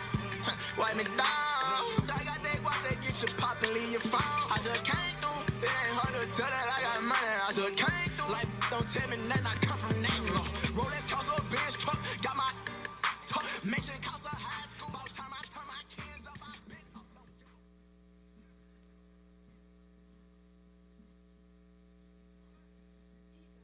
Can each one of y'all introduce yourselves and tell us what do y'all do for a living? Good morning, people. I say good morning, people. Good morning. Can I get y'all to say on my stepdaddy real quick? On my stepdaddy, what's going on, people?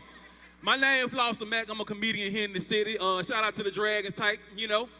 What's up, Dragons?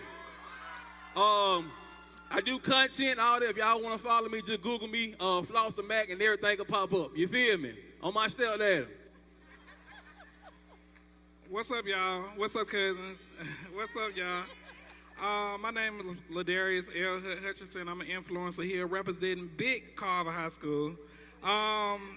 Proud Ram, but I'm happy to be here, happy to speak with y'all. I'm an influencer in the city. I do content about places to eat, things to do, places to visit in the city, so happy to be here. Hello, I'm Katasha Thomas Peterson. I'm a beauty influencer. My brand is KPRG7, and I am a fellow dragon, Mighty Dragons. So you know we're going to win tonight, of course. But I'm happy to be here with you all today, and I hope that I can encourage you and tell you about my journey of being a celebrity makeup artist in TV and film. Hey, good morning, good morning. I am Clinton Woods. I'm a city councilor here in Birmingham. I represent the northeast part of the city. We got District 1, shout out to Huffman High School, and so we're really excited to be here. All right, let them know. But yeah, we're excited to be here, man. I appreciate y'all being here, and we're looking forward to the conversation. All right, so now we have a few questions to ask y'all. My first question goes to you, Councilor Woods. We see a lot of people with big platforms online, but that doesn't always lead to change in the real world. How can us students use their social media influence to actually solve problems in Birmingham? That's a good question. So I think one, everybody has influence. There's somebody watching you. There's somebody that values your opinion. So it's important to use that wisely. I think the way you can maximize that, as students here in Birmingham, is to be solution oriented. Like there's a lot of problems. You don't have to always be focusing so heavily on the problem. Like what are the solutions that you see? Because at the end of the day, people who are able to solve problems are able to really achieve anything they want to. And so any door that you want to be able to walk through, anything that you want to be able to accomplish, if you can solve problems, you can make it happen. And so be solution oriented.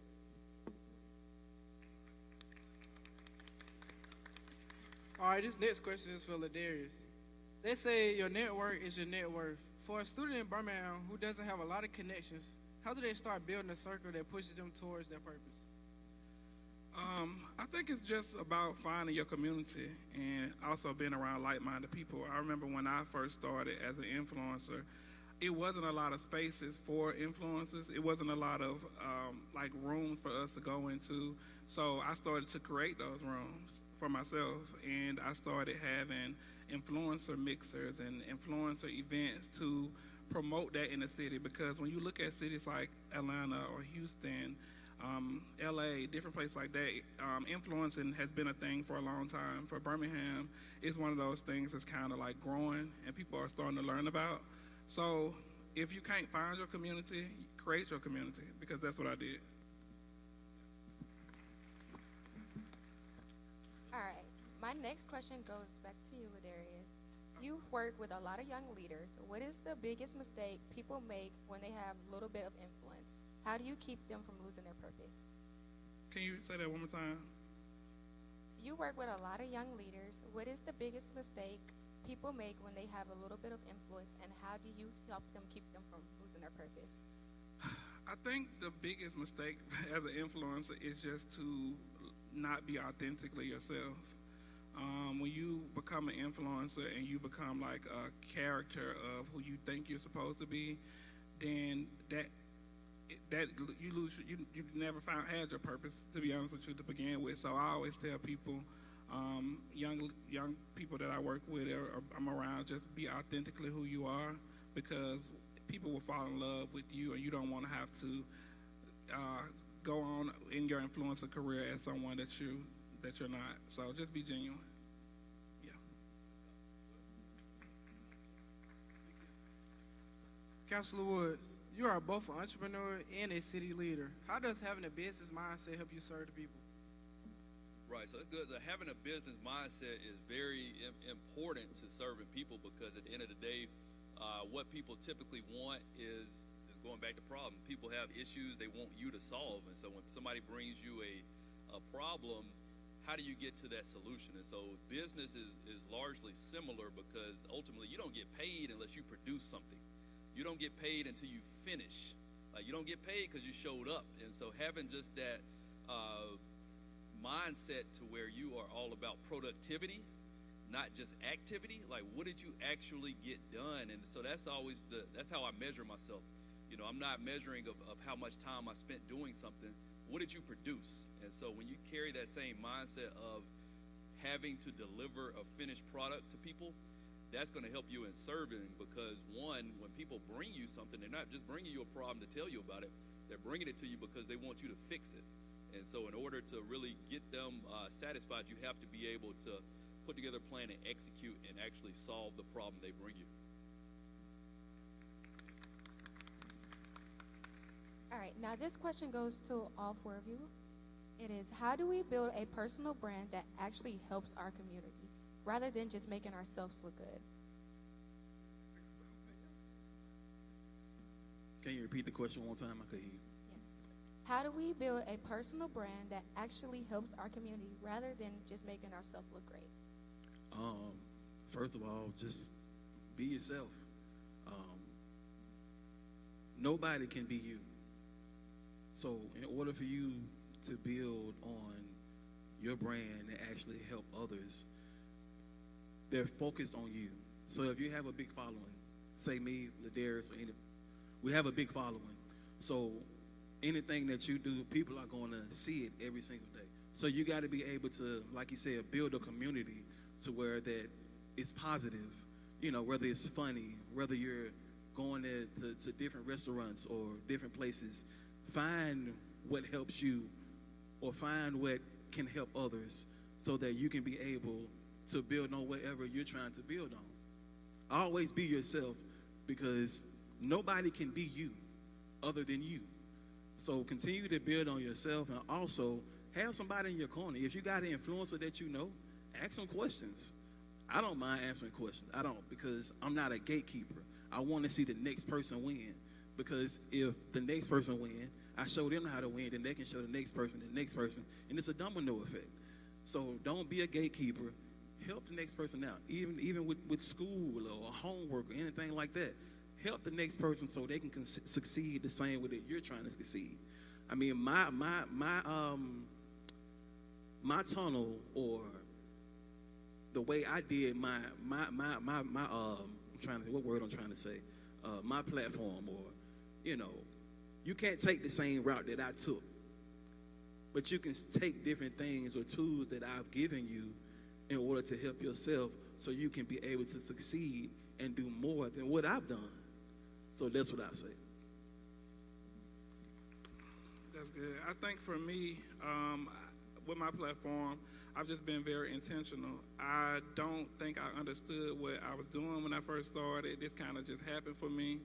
But I think that's the most beautiful journey when it just kind of falls in your lap, because I had no anticipation. So everything that's happening in the community that I'm building is really just day by day, week by week, to be honest with you, because I'm still kind of like trying to take it all in. So for me now that I know what I have in my hand and I know the influence that I have, I've been very intentional about speaking to the youth, doing community events, being outside for real and not just behind the phone, because that's so important. So I've taken myself outside of it, out of all of this, because it's far bigger than me. You know, I'm in the business at this point of building up Birmingham and making a better Birmingham and putting Birmingham on the map and showing a different representation of what people think of us in the media. So my responsibility now is a community leader, an influencer, now an author. So I'm trying to do all the things that make Birmingham looks amazing, because we are. Just to kind of come behind everyone else, definitely be you. Especially I think out to the young ladies, with me being a beauty influencer, my biggest thing is tell you all, just enhance your beauty. Don't ever try to change who you are. You are beautiful with or without makeup.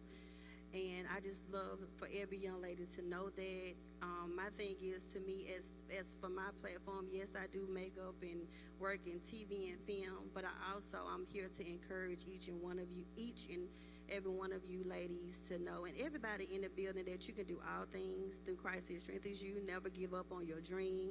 I'm always pushing everyone to just follow your dreams. I mean, eyes have not seen, ears have not heard. Do never let anyone tell you what you cannot do. Once you put your mind to it, you can do it. Again, like I say, I am a beauty influencer, but I'm very encouraging to people to follow their dreams. I'm telling you, never ever let down on what you dream. If you want to be on a trash company, put your focus on the trash company and surround yourself with people that's going to encourage you.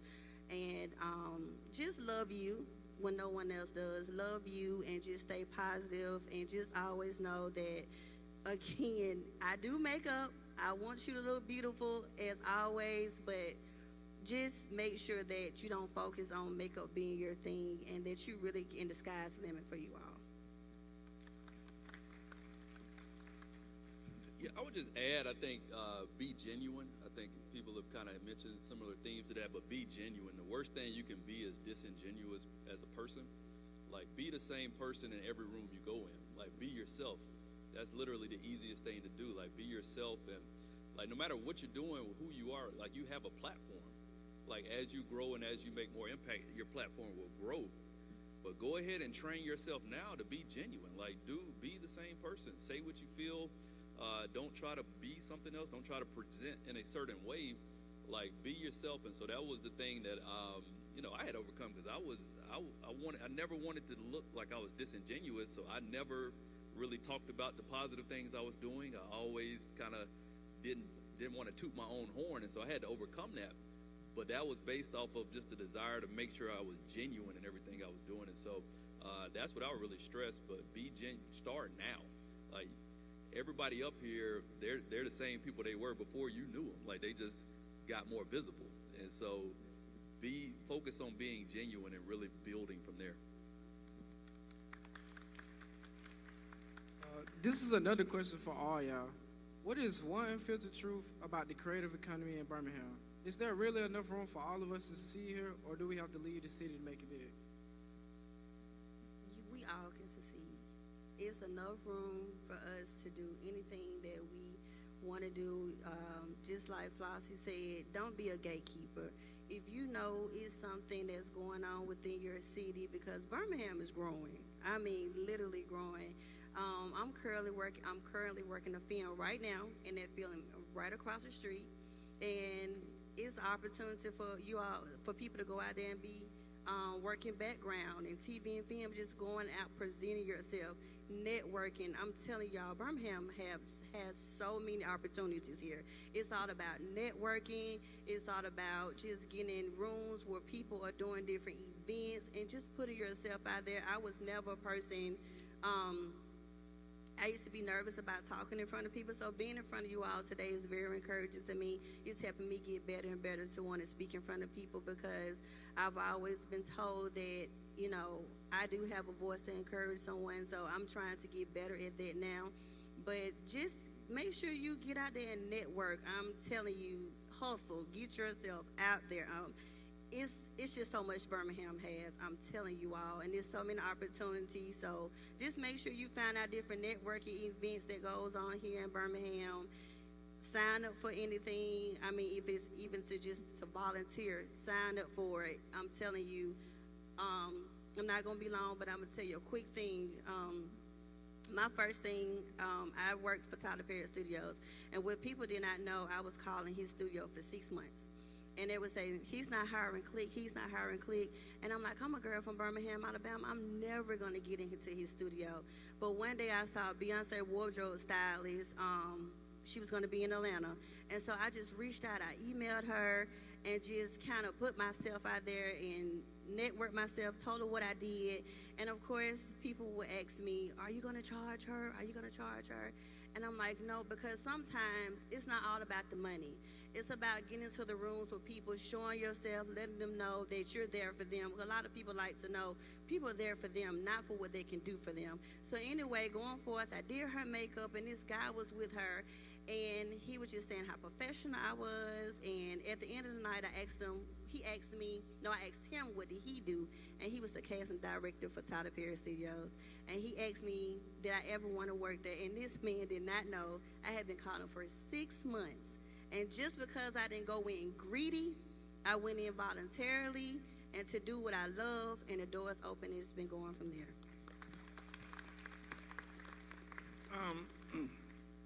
So when you ask the question about is it enough opportunities for everyone in Birmingham?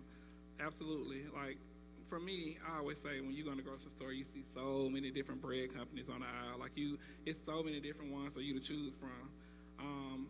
When you go in the shoe store, it's a bunch of different shoe brands. Everyone has their place in the market, you know. And it could be 10 of us doing the same exact thing, but like we all have said on here today, I think just being genuinely you separates you from everybody else. So for me, I don't care who do it after me. I don't care who's doing it before me. I'm here. And, you know, and so I just know who I am, and I know what I possess. So it's whatever you need advice about how to do this, about how to get into it, we can talk about it, you know, because it is enough room for all of us. So, events like this make me nervous because I'm surrounded by people like this. And it can make you nervous as well. I ain't gonna lie, y'all, I had to pee like 3 times before I came up here because I was so nervous. But that's just part of it. You know, I'm like he was saying, like it's hard to get out and, you know, network and these things like that because you don't know who's gonna be in that room. But I went back there and people already know who I am. You know, that's just, I'm stepping out of my comfort zone. Like he said, I'm used to being behind my camera all the time. I'm used to being at home filming or whatever the case may be. But back to the point, yes, it's plenty of opportunities out here. And y'all got it made. We didn't have what y'all had when we were younger. We're learning this the same way y'all learning it. Y'all got everything. Y'all got gaming in school. Y'all got what you call it, hockey and all this other stuff. We didn't have certain stuff that y'all had. So y'all got a lot more opportunity than we had when we were in school. So take advantage of that, y'all, because it can be taken away at any time. At any time.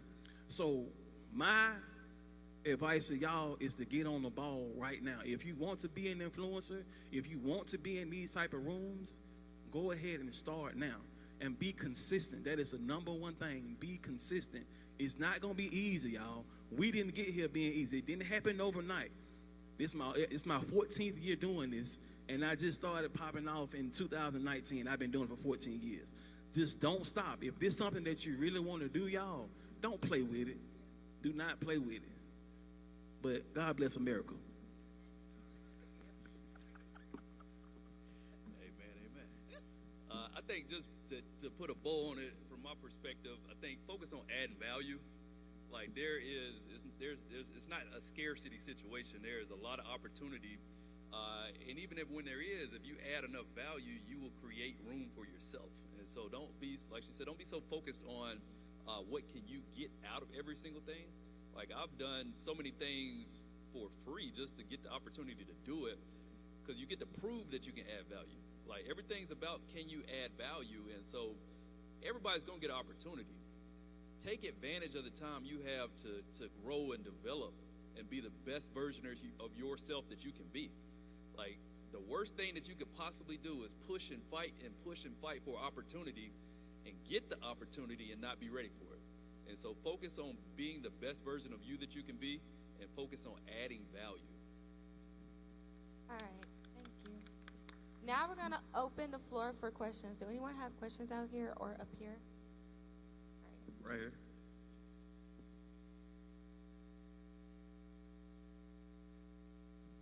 Hello, everybody. Hello. My name is Jordan Harris, and I have a question, right? That's the reason I stood up. Now, I am a short-term content creator. I create short videos, I create short edits, I create short films, and even in the future, movies, right? And I post them to Instagram. That's my main form of social media, and when I post them, it really doesn't get a lot of attraction as to what I want, right?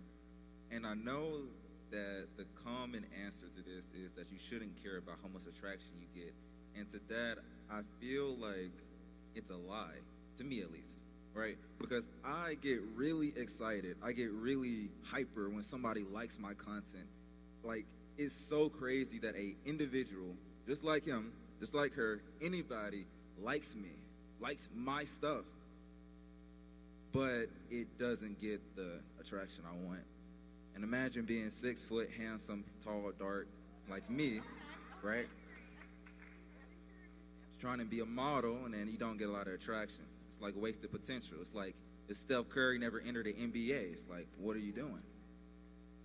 And I want to finish off saying that, I kind of forgot. Give me a second.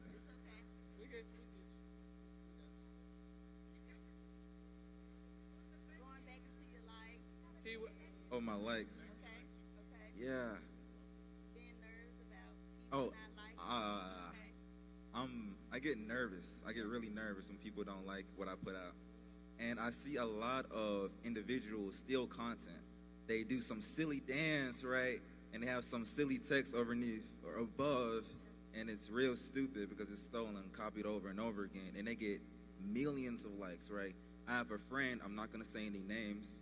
Hey, yeah, he posted like some cool videos or whatever, and it got like thousands of likes, and I got like 5, which I have forced him to like, him to like. But it's like, you say, all of you say you should be genuine, right? But when I be genuine, I don't get the attention I want. But when I copy others, that I be fake, I get loads of attention. And I wonder, which one should I do?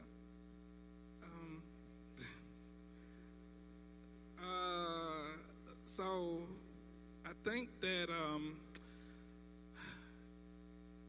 trying to make sure I say it the right way. You want to do the content because you genuinely want to do it. Like you have to want to do it. You have to have a passion for it, because if you're doing it for the likes and the engagement, then you probably doing it for the wrong reason. You know what I'm saying? Because I don't think any of us up here, particularly myself and Floss, I know we do like content. I don't think we ever, like for me personally, when my first video went viral, I was shocked because I wasn't doing it for it to go viral. You know, I was just doing it because I was just doing something or whatever. I know nowadays influencing is a lot more prominent than it was in 2022 when my video went viral. But I would say just don't do it for the likes and for the views, because when your audience finds you, they're gonna find you doing the thing that you love to do. Just imagine doing something for the rest of your life that you hate or that you halfway don't like doing. So if you're doing it for the views and the likes, then, I mean, if that's your thing, then by all means. But I would say do it passionately, the way you want to do it, and your audience will find you eventually. So, let me ask you this: how often do you post? See, that's your problem. You can't stop just because you got 5 likes, because those 5 people are looking for you to continue to post, and those 5 people gonna share something that you got, and then it's gonna be 10 people that like it. Then it's gonna be 15, and then 20. You got to continue to build. Don't get yourself in a situation where you get frustrated. It's okay to be frustrated, but don't stop, man. The minute you stop, it's when it starts to go down. So you got to continue to be consistent. And whatever you're posting, be creative with what you're already doing. Don't just post it just to post it. Post it because you want to post it. Don't post it because you want 5 likes. You feel what I'm saying? So just continue to do it, but understand that if you stop, nobody's going to look for you no more. If I was to stop today, nobody's going to look for me no more. You feel what I'm saying? So continue to be consistent, but also be creative with what you're posting. Be you. Don't worry about what the people got, the captions, and they getting thousands of views. So what? I promise you, a lot of these people that you think that got all these followers, the ones with the smaller following make more money, they get more bookings, all this stuff. I'm trying to tell you, man, don't let these numbers fool you, okay? It look good, but I promise you, bro, don't pay it no attention. Just continue to do what you do. Don't worry about what nobody else say. If you get 5 likes, so what? Do it for them 5 people, okay? And that concludes our influencer panel. Clap it up one more time for our panelists.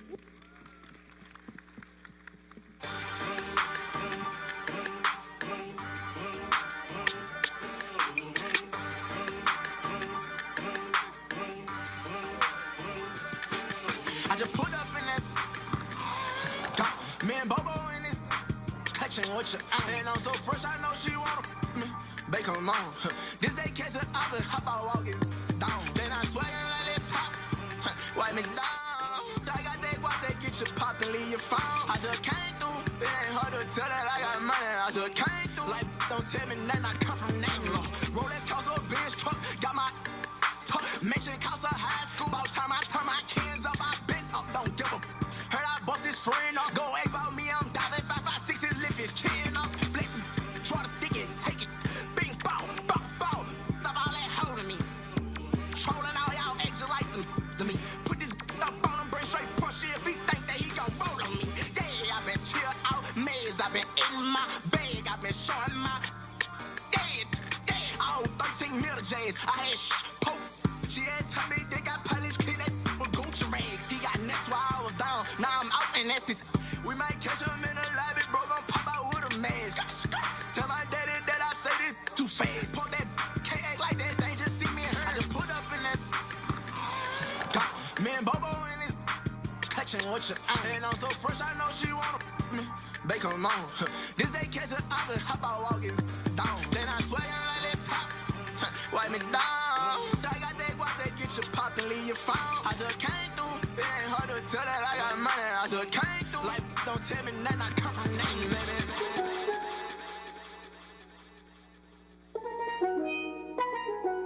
DA got that dope. Ice water turn Atlantic. Night calling in a phantom. Told them don't you panic. Took an island, left the mansion. Drop the roof, more expansion. Drive a coupe, you can stand. She love it. Running cover. I'm a you love her. Guess we all meant for each other. Now that all the dogs free, and we out in these streets. Can you do it? Can you pop it for me? Pull up in a demon on guard, looking like I still do fraud. Flying private jet with the rod. It's that Z, it's that Z. Pull up in a demon on guard, looking like I still do fraud. Flying private jet with the rod. It's that Z, it's that Z.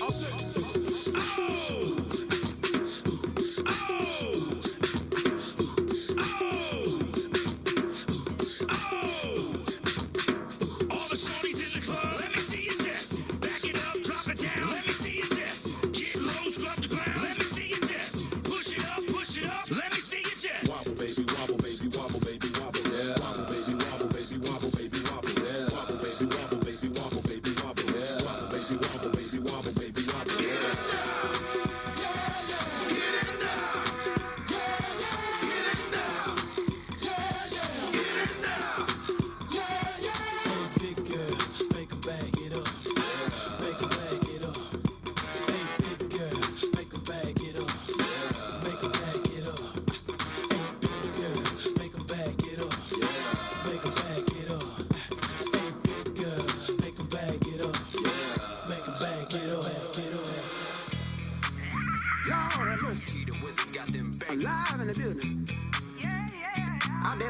fans up. You ready?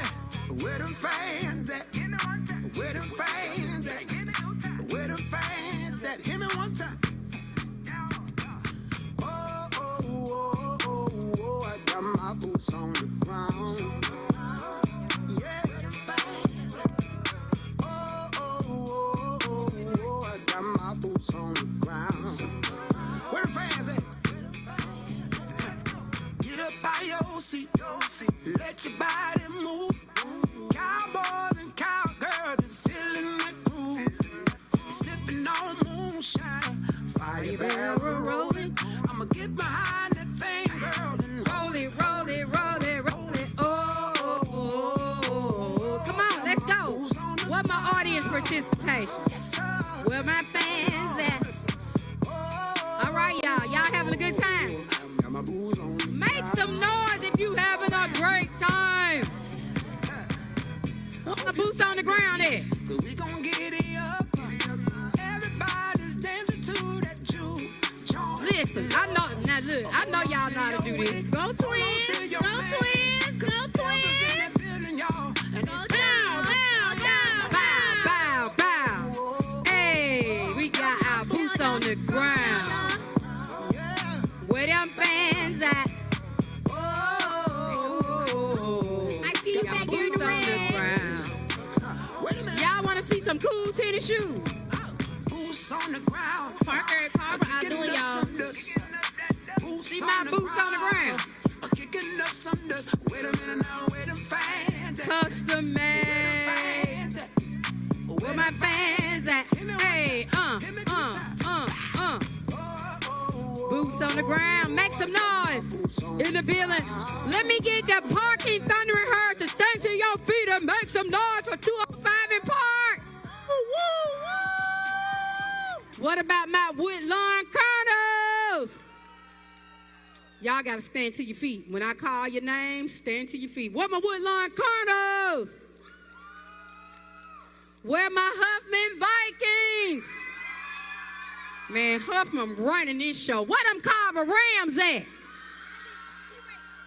What them Winona Dragons? Yeah. Wow, did I miss anybody? Rams! I got y'all Rams. Where the Rams at? Wow. Man, y'all got stiff competition out here. You miss J.O. We miss J.O. Mustang. Where the Mustang? I keep forgetting J.O. Listen, let me do this again. What a J.O. Mustang. Stand to your feet. Stand to your feet. All right, They J.O. want to be forgotten. When I say This is 205, y'all say park. 205. Park. 205. Park. 205. Park. 205. Park. Hey, 205. Park. 205. Park. 205. Park. 205. Park. 205. Park. 205. Park. Listen, I am excited about this final panel discussion. We got a great brother in the building. And so 205 in Park, what a day we have had. We have heard from leaders. We heard from officials. We've heard from change makers, influencers. But we close today's show with something deeper: character and conviction, and culture. In the culture, being responsible. The culture has to be responsible for what it is putting out and what people are glorifying. As promised, the final conversation belongs to you all, the next generation. Again, I am Pro Tem Councilwoman, President of Birmingham City Council, LaTanya Tate. So please help me welcome back y'all amazing hosts that has been doing some amazing hosting here. And that is Miss Maya Lovejoy and KJ Young.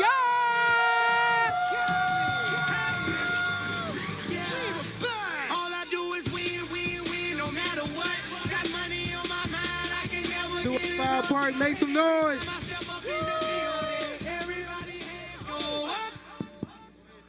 And they stay there. It's time for our final panel of the day. Our keynote speaker has challenged the music industry, Spoken openly about faith. has chosen accountability over popularity. People welcome our keynote speaker, D1. Tired of riding the fence. Feel like the law looking down like D, I ain't convinced. It all hit me one night. What's my purpose on this earth? I think I lost sight. Alright, it's kinda hard to stay focused up in this game. So many bad influences be tempting you to change. I know the people see I'm a positive dude on stage, but it's a difference between being positive and being safe. Get deep with me. I'm in the room playing music for some industry folks. I keep that heat with me. What's up? What's up? Man, I'm excited to be here, man. Can I tell y'all something? I love me some Birmingham. I really do. I love me some Birmingham. I'm from New Orleans, you heard me? So we both from the South, but man, I love me some Birmingham. That 205, you feel me? Yeah, I rock with it. All right, first thing, I had listened to your music before I came, and I'm glad that you instead of rap and going on in the community, you chose to rap about God and to make your music about gospel and make it different. And I just want to give you kudos to that. Thank you, brother. Thank you so much. I want y'all to know something. Doing the right thing might not always be the most popular, but it's always going to give you the most peace. So I chose to do the right thing with my gift. Who woke us up this morning, y'all? God. And any gifts that we have in life, who do them gifts belong to? God. So it just makes sense that we should use whatever gifts we got to glorify who? It's that simple. So if I chose to rap about killing people and sliding on my ops and selling dope, and I'm going to take your baby mama from you and all that, do y'all think that would make God proud? No. So it just gets to the point to where it's like, why do that? And then we know a lot of people who do that. We ain't going to call their names out, but we know a lot of people who do that. And they might be popular, but they're empty on the inside. Because when you get to be yourself every day, that's way better than waking up every day and having to get in costume. So I just get to be myself. My real name is David. Everybody say, hey, David. Hey, David. You heard me? So my real name is David, and D1 is just a stage name. But D1 and David, we the same person. Trust me. Thank you, bro. Okay, so my first question is, online I was reading your mission statement, and I seen it said being centered and being real. And what does being real look like when cameras and people are not around or off? So when cameras and people are not around, who am I? What does it look like to be real?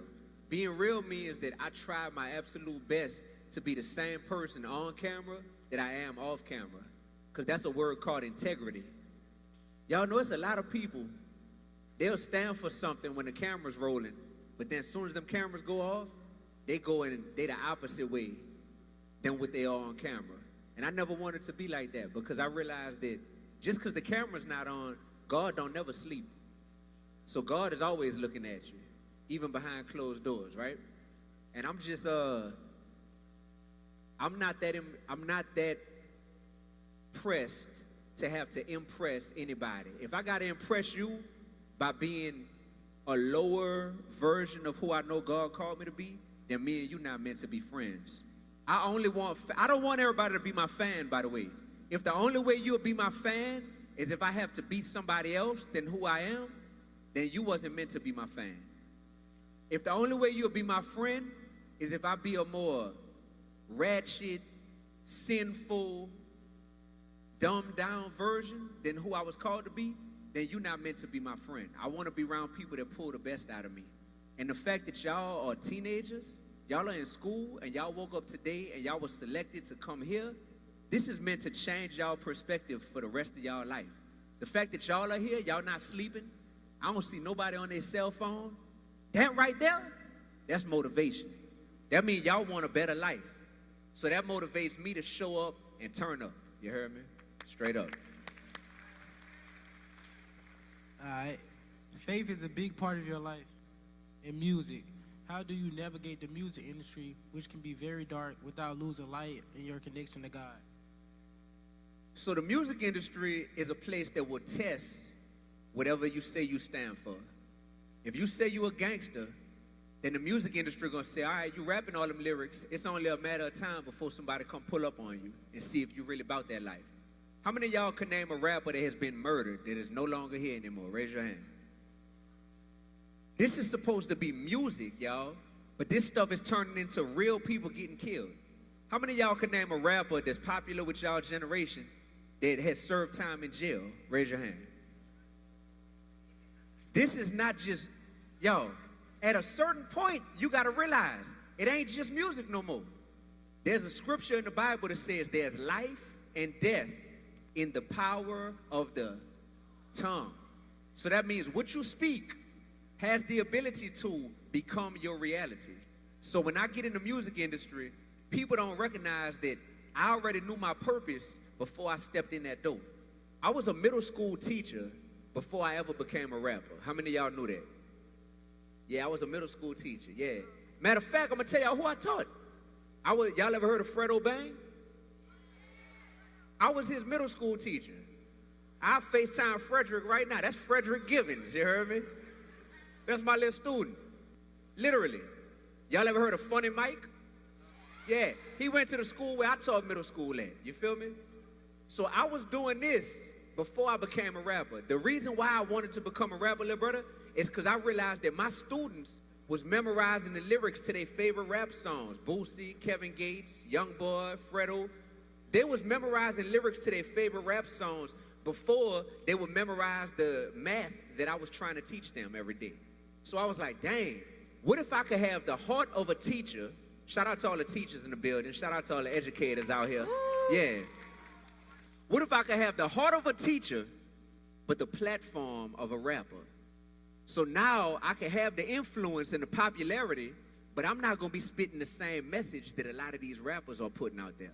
I'm going to spit a message that says, be real, be righteous, be relevant, instead of be ratchet, be ridiculous, and be raunchy. Feel me? It's a difference. So I was like, man, that's why I got to do it. And I wanted to make it to show people that it's possible to make it by being the best version of who you are. Because we don't think that's possible. Thank you. My next question is, when influence becomes profitable, is it easy to start saying what people want to hear instead of what they need to hear? How do you protect your integrity when cameras are off and business deals are on the table? We literally just talked about this.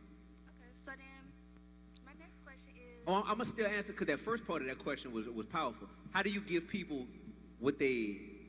How do you not give people what they want and focus on giving people what they need? So the truth is, if I really love you and if I know what you need, then I got to be okay with not giving you what you want sometimes. I feel guilt in my heart every day because my best friend got murdered. He was from New Orleans like me. And when he got murdered, I felt like it was partially my fault. We went to elementary school together. We met when we were 6 years old. By the time we got to high school, my friend was becoming a gangster right before my eyes. He was failing tests on purpose. He was stealing out girls' purses who we went to school with. He started packing a gun. We'd catch the bus home, not the school bus, but the city bus, you heard me? We catch the bus home. I'm seeing he ain't never taking no books home. He ain't trying to, but he's smart. He's just as smart as me, but he's trying to dumb down who he is so he could fit in with the wrong crowd. And guess what? I didn't have the heart to tell him, bro, you tripping, you changing. Why are you acting like this?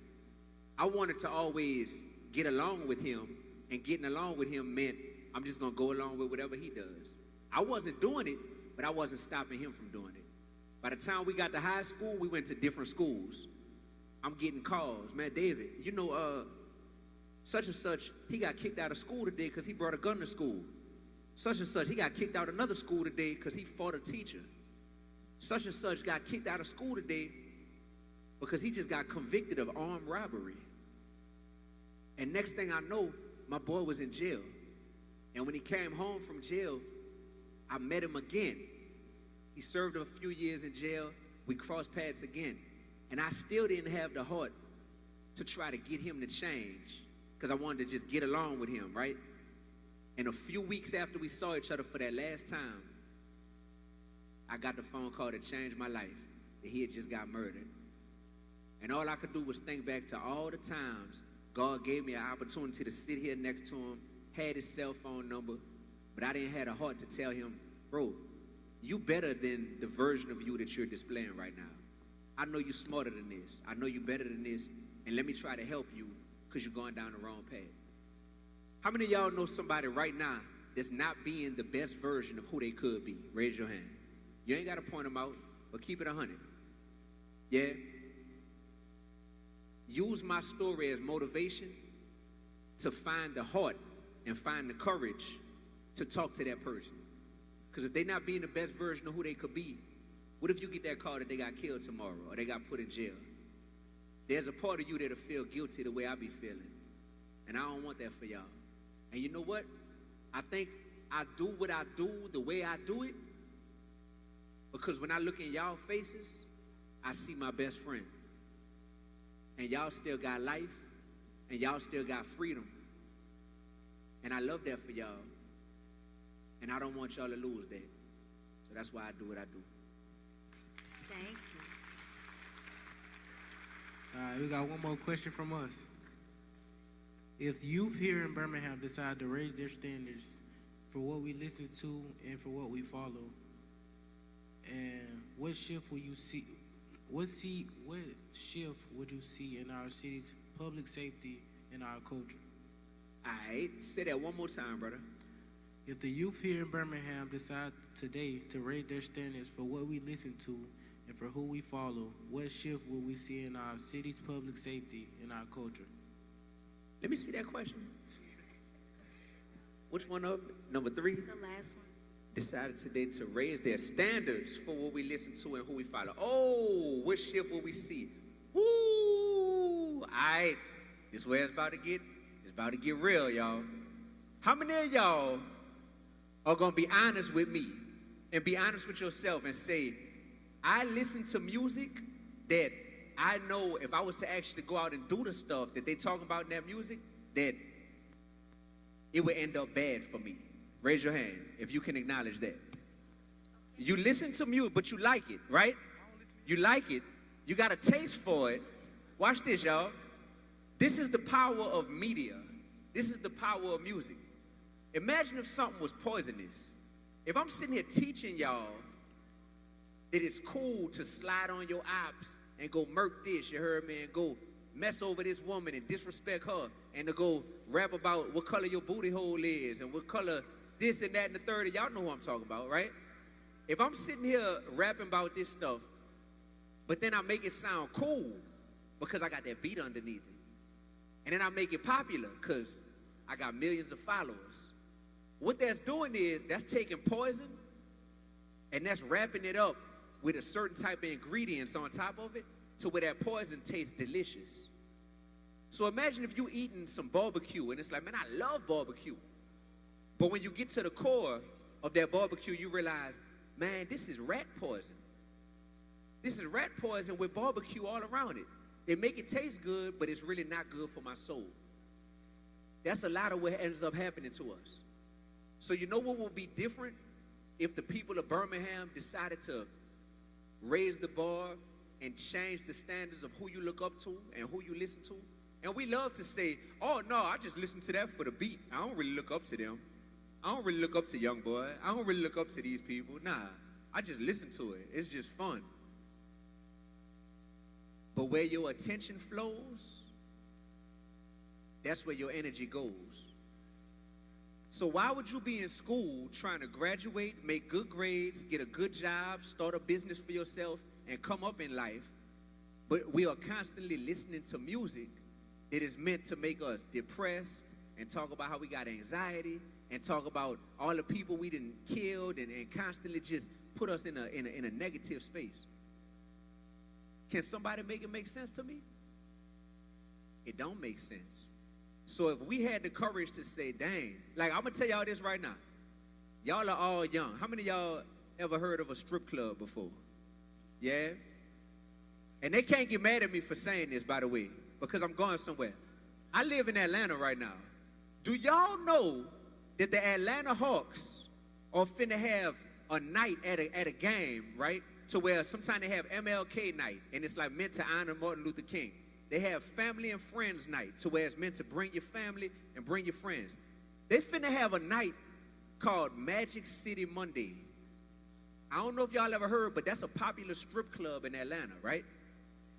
Strip clubs, first of all, it's not cool because it objectifies women, right? It make it seem like women are all about their body and having to be naked. But secondly, NBA games are for who? Families, for kids and adults. And they finna make an NBA game have a themed night that's centered around a strip club. These are adults that's making horrible decisions. So my thing is, what if the youth of Birmingham said, you know what? We're going to start making decisions that we know are going to be better for our city and better for our community and better for our generation. If you started that with what you listen to, with what you eat, with what you post on social media, why are you in high school and you making good grades and you in all these clubs and all this, but when you're on social media, all your pictures, you got your middle finger up in the picture? What's going on? Something don't match up. So something just got to click to us to where we say, man, you know what? It's actually cool to do the right thing. And I'm going to tell y'all, this right here, this the most lit thing going on in the city right now. Because everybody who chose to come here, y'all got swag, you heard me? Y'all got that sauce, y'all drippy, you heard me? Y'all cool, y'all intelligent, y'all are all these things. But I could tell with some of y'all, y'all don't really know that yet. You don't really realize how dope you are. I was the dude that was always smart, but I felt like being smart wasn't cool. So I wouldn't want nobody to know I had good grades. I wouldn't want nobody to know that I enjoyed playing chess, because that didn't seem like that was lit in my hood where I grew up, in the Ninth Ward, East Side, New Orleans, right? So with that being said, I just want y'all to know, y'all are the most lit thing that's going on in Birmingham right now, because y'all are young, y'all are intelligent, but most importantly, y'all are challenging yourselves to grow. Can I get a round of applause for all of y'all that's doing that?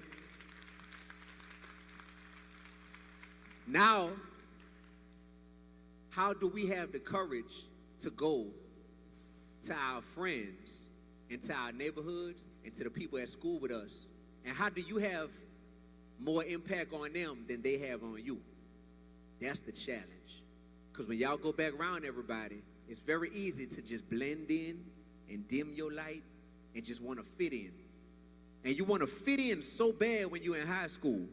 But as soon as you graduate high school, you realize that the people who go the furthest in life, they don't fit in, they stand out. You heard me? Our whole life, we get taught to fit in because that's comfortable. Oh, what you wearing? Jordans? All right, bet. I got to give me some Jordans to fit in. What you wearing? Chucks? All right, I got to do that. All right, what we doing? How we got our hair? Da-da-da. What we doing to fit in? Soon as you graduate high school, trust me, y'all better hit me on Instagram, come find me. Y'all going to be like, D1, you was right. Soon as we got out of high school, we realized all the people who live the best lives and go the furthest are the ones who stand out. And the way you stand out is by knowing what your gifts are, knowing who your gifts come from, and saying, I'm going to dedicate my life to using my gifts to make him proud.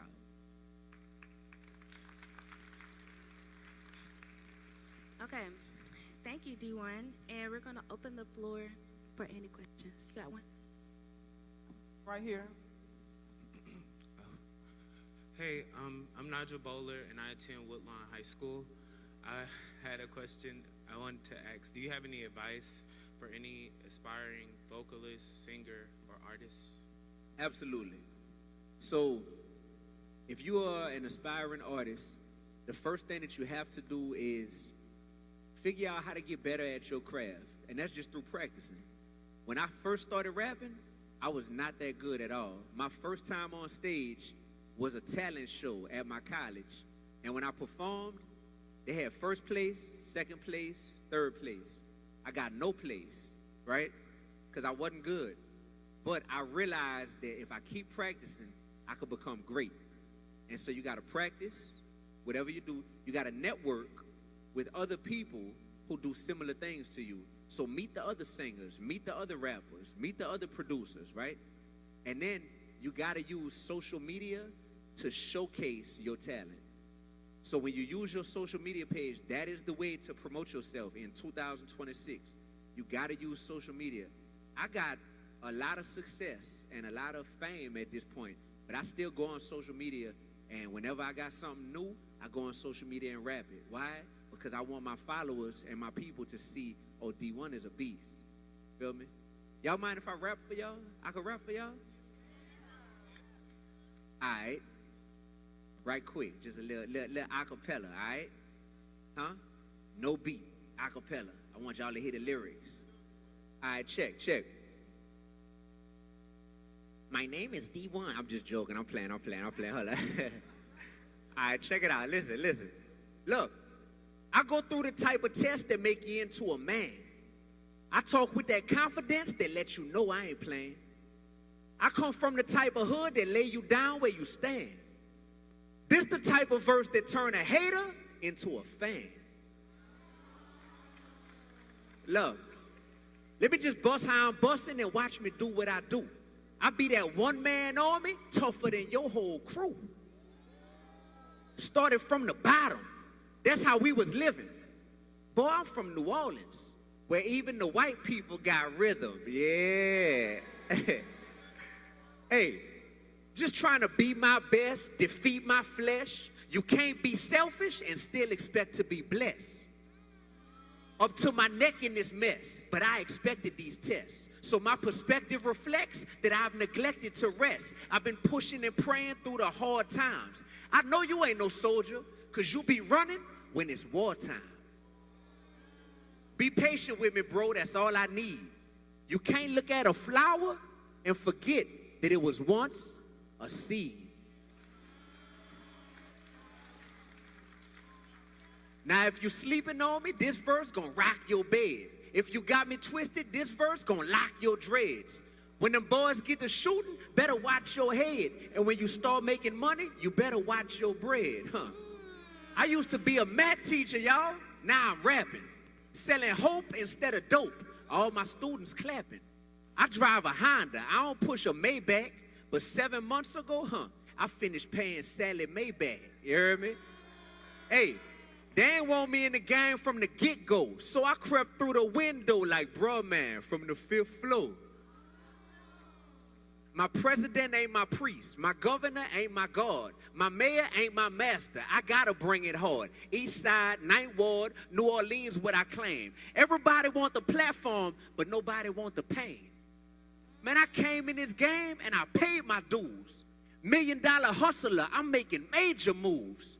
I'm Tupac, MLK, and Detroit Red.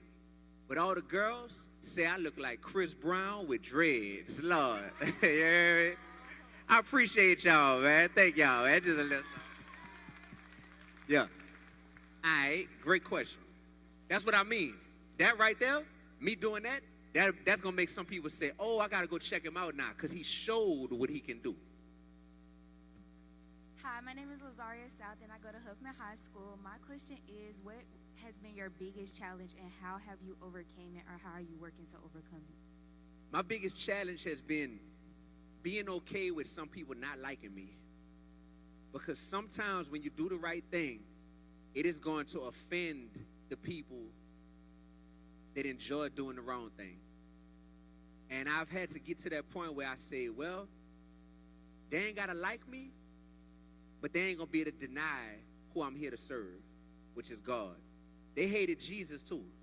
You feel me? So I had to be okay with that. And I'm not going to lie, y'all, I like being liked. It feel good to have y'all clapping. It feel good to have this little brother looking at me, giving me eye contact, rocking with me, had his sister rocking with me. That feel good. The hardest part for me, sweetie, has been sometimes being like, dang, I'm about to say something, I'm about to rap something that some people not going to like me because what I'm saying is a level of realness that they not prepared to deal with right now. And I had to learn something. That's their problem.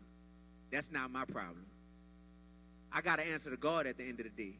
I don't know if I'm going to still be here tomorrow.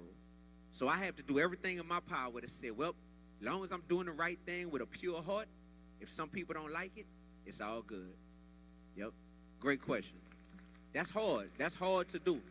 Right now, there's people online because I said something about the Atlanta Hawks and with this strip club night. And there's people online that I'm friends with. DC Young Fly, the comedian, rappers in Atlanta, producers in Atlanta.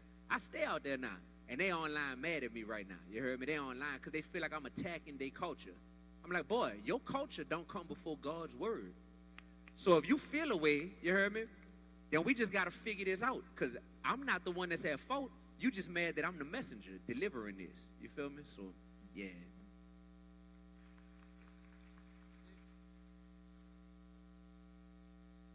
We got any questions in the audience? Shout out to y'all in the audience, man. Y'all think. Right there? You got a mic? Okay. Hi, my name is Shyla Jones. I go to Winona High School, and I have 2 questions for you. So my first question is, how did you deal with fear on your journey, or have you ever been doubtful on your journey? And my second question is, hold on. What advice would you give to a senior graduating high school scared to go out in the real world? All right. So the first question about fear, I have definitely had fear on my journey, but my fear has changed over time. I used to have a fear of not impressing people. What if I'm not good enough? I was on the BET Hip Hop Awards a few years back, and I felt like I didn't do my best on there. And I had a fear that I blew my big shot. They had millions of people watching at home, and I had a fear that I messed it up and I would never get that platform again, right? But then over time, my fear switched. Now I have a fear of not making God proud. And that's a healthy fear right there. Because if you have a fear of not pleasing people, it's going to turn you into a people pleaser. And a people pleaser means you ain't going to never have peace. Because what he wants from me, what she wants from me, what he wants from me is all different. That's how you get anxiety, because you're trying to please all these people. I had to make a decision. Would I rather fear not pleasing 8 billion people in this whole world? Or would I rather fear not pleasing one person, my creator? And that fear right there, that fear keeps me on my A game. So, yep, that's my answer to the fear question. Advice for a senior in high school. Ooh, what you trying to do after high school? Go to the Navy? All right. So watch this. All right, and we got a couple minutes left. Yep. After high school is when you're going to start making decisions either based on what you want to do or what other people want you to do. My mama wanted me to be an engineer when I went to college. So when I went to college, I went to LSU, by the way. When I went to college, I was an engineering major. And I was in them classes, I didn't know what the heck an engineer was. But I was only doing it because my mama told me that's what she think I should be, right? Then I had the courage to say, wait, this is my life. I know what I'm passionate about. So I switched my major to something that I love, which is business, marketing. And when I was in those classes, I was like, man, this is fun. This is lit. I'm interested in this stuff. The best thing you could do after you graduate high school is to learn yourself, be honest about what you enjoy, what are your passions, and then figure out what is the path to pursuing those passions. And it's okay to change your mind. It's okay to take time as you're learning yourself to figure out, okay, what you need to be doing. But there's no straight line to walking in your purpose in life. It requires learning yourself, and it requires pursuing what you know you're passionate about. If that's the Navy, if that's going to help you figure out your next steps, then I would say absolutely do it. But don't spend your life after high school trying to please somebody else and what they want you to do. Because it's your life. It's not your parents' life. We got to stay in touch. I think we probably about to roll out. We got to stay in touch, y'all. My heart is really with y'all. I feel like I am accomplishing something when y'all become the best version of who y'all were meant to be, right? So with that being said, I'm on social media at D1 Music, D-E-E, the number 1, Music. That's my Instagram, that's my YouTube, all that stuff. All my music, I got 14 albums online. Just search D1, DEE dash the number 1. And I want y'all to be able to look, whether you send me a DM, whether we take a picture together, or whether you just look and be like, that's like a big brother to me. Like D1 really, every day is trying to be the man God called him to be, so I could be the man or woman God called me to be. And I'm always going to be in your corner, man. I love y'all, for real. For real. All right. And that's all the time we have for our panel today. Let's make some noise for D1, y'all. Woo! So tired of riding the fence. Feel like the law looking down like D. It all hit me one night. What's my purpose on this earth? I think I lost sight. Alright, it's kinda hard to stay focused up in this game. So many bad influences be tempting you to change. I know the people see I'm a positive dude on stage, but it's a difference between being positive and being saved. Get deep with me. I'm in the room playing music for some industry. I would like to bring Counselor Tate to the stage. Yeah. They want Usher, baby. ATL. City Girls. Give it up for Maya, Lovejoy, and DJ Young. We heard from D1. I know y'all was excited, showing D1 some love. I heard y'all rich conversation. But we got a special presentation from D1 for D1. Brother, a young scholar. They put their heads together and they said that they wanted to present you with something. This piece of art was actually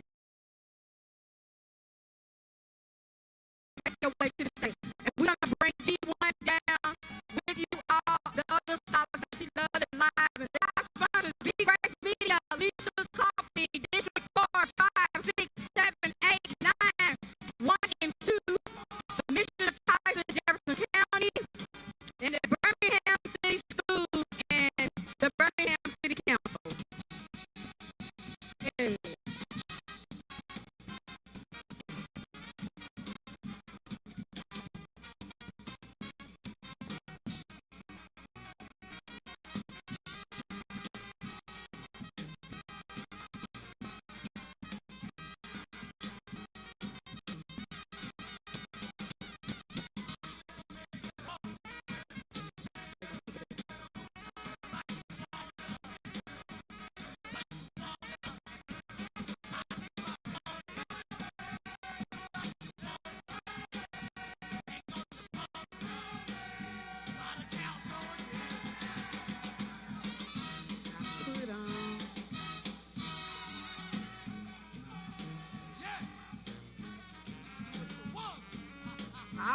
All right. Thank you, Grace. Let's give it up for Grace. Yeah. Come on, y'all, hype it up. Let's give it up for Grace. Very thoughtful for her to show D1 some love so he can keep it in his collections and just be proud of Birmingham. So we grateful for our brother D1.